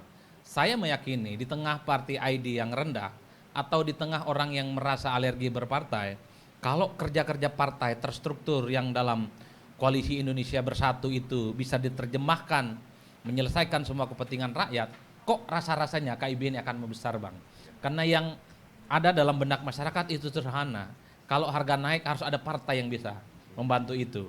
Kalau ada persoalan minyak goreng harus ada partai yang bisa membantu itu. Kalau itu yang dilakukan, maka saya kira ini bisa melampaui ekspektasi publik bahwa partai itu bukan hanya bekerja setiap 5 tahun sekali, tapi day to day menyelesaikan persoalan kerakyatan. Yang paling penting menurut saya adalah kalau struktur partai P3, PAN dan Golkar bekerja secara masif dari pusat dan ke bawah, pastinya mereka sudah punya soal database kekuatan politik antar partai dan tentu internal partai. Kalau ini yang terjadi Bang, maka lembaga-lembaga survei itu nggak laku. Jadi lembaga survei itu sebenarnya adalah instrumen politik untuk membantu partai dan kandidat untuk memetakan soal peta kekuatan politik. Kenapa lembaga survei itu laku? Karena partai nggak bekerja selama ini. Partai itu bahkan tidak tahu di tingkat RT dan RW mana basis, mana abu-abu dan mana lawannya. Disitulah kemudian survei masuk. Kalau kerja partai itu bagus, saya kira lembaga survei agak sedikit susah untuk dapat pintu. Dan itu kabar buruk buat saya tentu saja. Kira-kira begitu Bang ya. Terima kasih. Assalamualaikum warahmatullahi wabarakatuh. Sedikit aja Mas Ari. Silakan. Pemilu itu pada dasarnya kompetisi. Dan koalisi itu bukan berarti tidak ada kompetisi. Di internal KIB tentu Golkar, P3, PAN itu juga ingin menang di pemilu legislatifnya. Lah antar mereka tentunya masih ada juga kompetisi, tapi harus berkoalisi. Lah yang kita harapkan adalah ketika ketiga partai ini matang secara politik ya, punya wisdom gitu ya, dan sudah ber-MOU gitu ya. Dan ini memberikan satu optimisme bagi saya gitu ya. Dalam arti kematangan 3 sosok ketumnya gitu akan mendrive ya, bahkan mendorong politik Indonesia jauh lebih rasional, jauh lebih tidak distortif gitu ya. Tapi jauh punya rasa keadaban. Mungkin itu. Jadi kita optimis pemilu 2024 tidak chaos gitu ya, dan akan menghasilkan pemimpin yang betul-betul endingnya itu kita terima. Tidak perlu lagi ada mobil-mobil tank besar ya, ataupun pagar-pagar duri yang tinggi-tinggi, itu tidak perlu. Itu perang, bukan pemilu kan gitu ya. Jadi KIB bisa menyampaikan itu. Jadi kalau elitnya menyampaikan visi kebangsaan yang bagus dan diaplikasikan sampai ke tingkat akar rumput, insya Allah pemilu kita betul-betul naik kelas nanti. Makasih. Wassalamualaikum warahmatullahi wabarakatuh. Waalaikumsalam. Terima kasih, tepuk tangan untuk closing statement dari para penulis di sini. Dan saya tidak ingin coba untuk menyimpulkan apa yang sudah dijelaskan tadi oleh masing-masing, dan kita lihat sudah cukup jelas. Dan terima kasih atas kehadiran Bapak Ibu sekalian di sini, Pak Sarmuji, Pak Amel, Pak Adi, dan Bu Profesor Sutisuro, dan juga kepada teman-teman rekan media di sini yang sudah setia dari tadi, meskipun agak sedikit panas seperti ini. Dan terima kasih banyak, agak seperti sauna, dan kita ke depan juga masih akan menantikan talk show selanjutnya, dan mungkin akan menjadi agenda 2 mingguan ataupun 1 bulan dari LKI, dan kita berharap bisa ketemu kembali dengan rekan-rekan media untuk agenda-agenda. Demikian dari saya, wassalamualaikum warahmatullahi wabarakatuh. Waalaikumsalam warahmatullahi wabarakatuh. Terima kasih Bang Ari. Sekali lagi kita beri tepuk tangan teman-teman untuk diskusi kita pada siang hari ini. Bapak dan Ibu narasumber tetap di tempat, karena selanjutnya yaitu pemberian plakat kepada para narasumber. Yang pertama kepada Mas Sarmuji dan Mbak Amel yang akan diberikan oleh Ketua LKI, yaitu Mas Syah Sabur. Silakan Mas Syah Sabur memberikan plakat. Cek. Oke, plakat pertama Mas Sarmuji dan Mbak Amel tolong maju ke depan untuk diberikan plakat oleh Ketua LKI Mas Syah Sabur. Boleh sekaligus difoto ya teman-teman ya. Beri tepuk tangan sekali lagi untuk Bapak Muhammad Sarmuji selaku Ketua DPD Partai Golkar Provinsi Jawa Timur. Oke. Selanjutnya pemberian plakat kepada Ibu Dr. Kandidat Syarifah Amelia SSIMT selaku Ketua DPP P3. Beri tepuk tangan sekali lagi untuk Bu Amelia. Selanjutnya pemberian plakat kepada Bang Adi Prayitno yang akan diberikan oleh Mbak Amira Kaca selaku Sekretaris LKI Partai Golkar. Ya silakan Bang Adi untuk maju ke depan Bang. Ya. Kita beri tepuk tangan dong teman-teman untuk Bang Adi Prayitno selaku Direktur Eksekutif Parameter Politik Indonesia. Teman-teman yang mau doorstop tahan dulu, foto dulu. Baik, terima kasih. Selanjutnya kepada Profesor Dr. Siti Zuhroh MA PhD selaku peneliti utama BRIN. Silakan Ibu untuk maju ke depan dan akan diberikan oleh Mbak Amira Kaca selaku Sekretaris LKI Partai Golkar. Difoto dulu bersama. 1, 2, 3. Baik, selanjutnya kami persilakan untuk para narasumber, moderator, Pak Syabur untuk berfoto bersama di depan sini. Boleh, mejanya boleh dimundurin ya. Baik, Mas Sarmuji, Bang Adi bisa maju ke depan untuk sama-sama berfoto bersama. Mas Sarmuji, Bang Adi terima kasih. Ya, Mbak Amira Kaca dan juga Pak Syah Sabur saya persilakan untuk juga ikut berfoto bersama. Ya, silakan. Mbak Amira, Ibu Prof, silakan Prof, Mbak Amira dan Mas Syah Sabur. Oke, ya teman-teman media siapkan kameranya. Lihat ke kamera semuanya, 1, 2, cheers. Ini mukanya tegang-tegang banget pada kenapa ya? Senyum lagi, 1, 2. Oke, tangannya terkepal gitu ya, boleh, semuanya tangannya terkepal. 1, 2. Baik, sekali lagi kita beri tepuk tangan untuk seluruh narasumber talk show LKI pada hari ini. Teman-teman media terima kasih sudah hadir dan sudah mungkin boleh jika ingin doorstop ke depan teman-teman. Terima kasih kepada Bapak Muhammad Sarmuji selaku Ketua DPD Partai Golkar Provinsi Jawa Timur. Ibu Dr. Kandidat Syarifah Amelia SSI MT selaku Ketua DPP P3. Mas Adi Prayitno selaku Direktur Eksekutif Parameter Politik Indonesia dan Profesor Dr. Siti Zuhroh MA PhD selaku peneliti utama BRIN. Terima kasih. Semuanya yang hadir online sebanyak 250 juga terima kasih. MPO dari seluruh Indonesia. Juga teman-teman mahasiswa dan kader Partai KIB. Terima kasih banyak, saya Sarah Syafitri mohon undur diri. Wallahul muwaffiq ila aqwamit thoriq. Wassalamualaikum warahmatullahi wabarakatuh. Sampai jumpa di Talk Show LKI volume 2.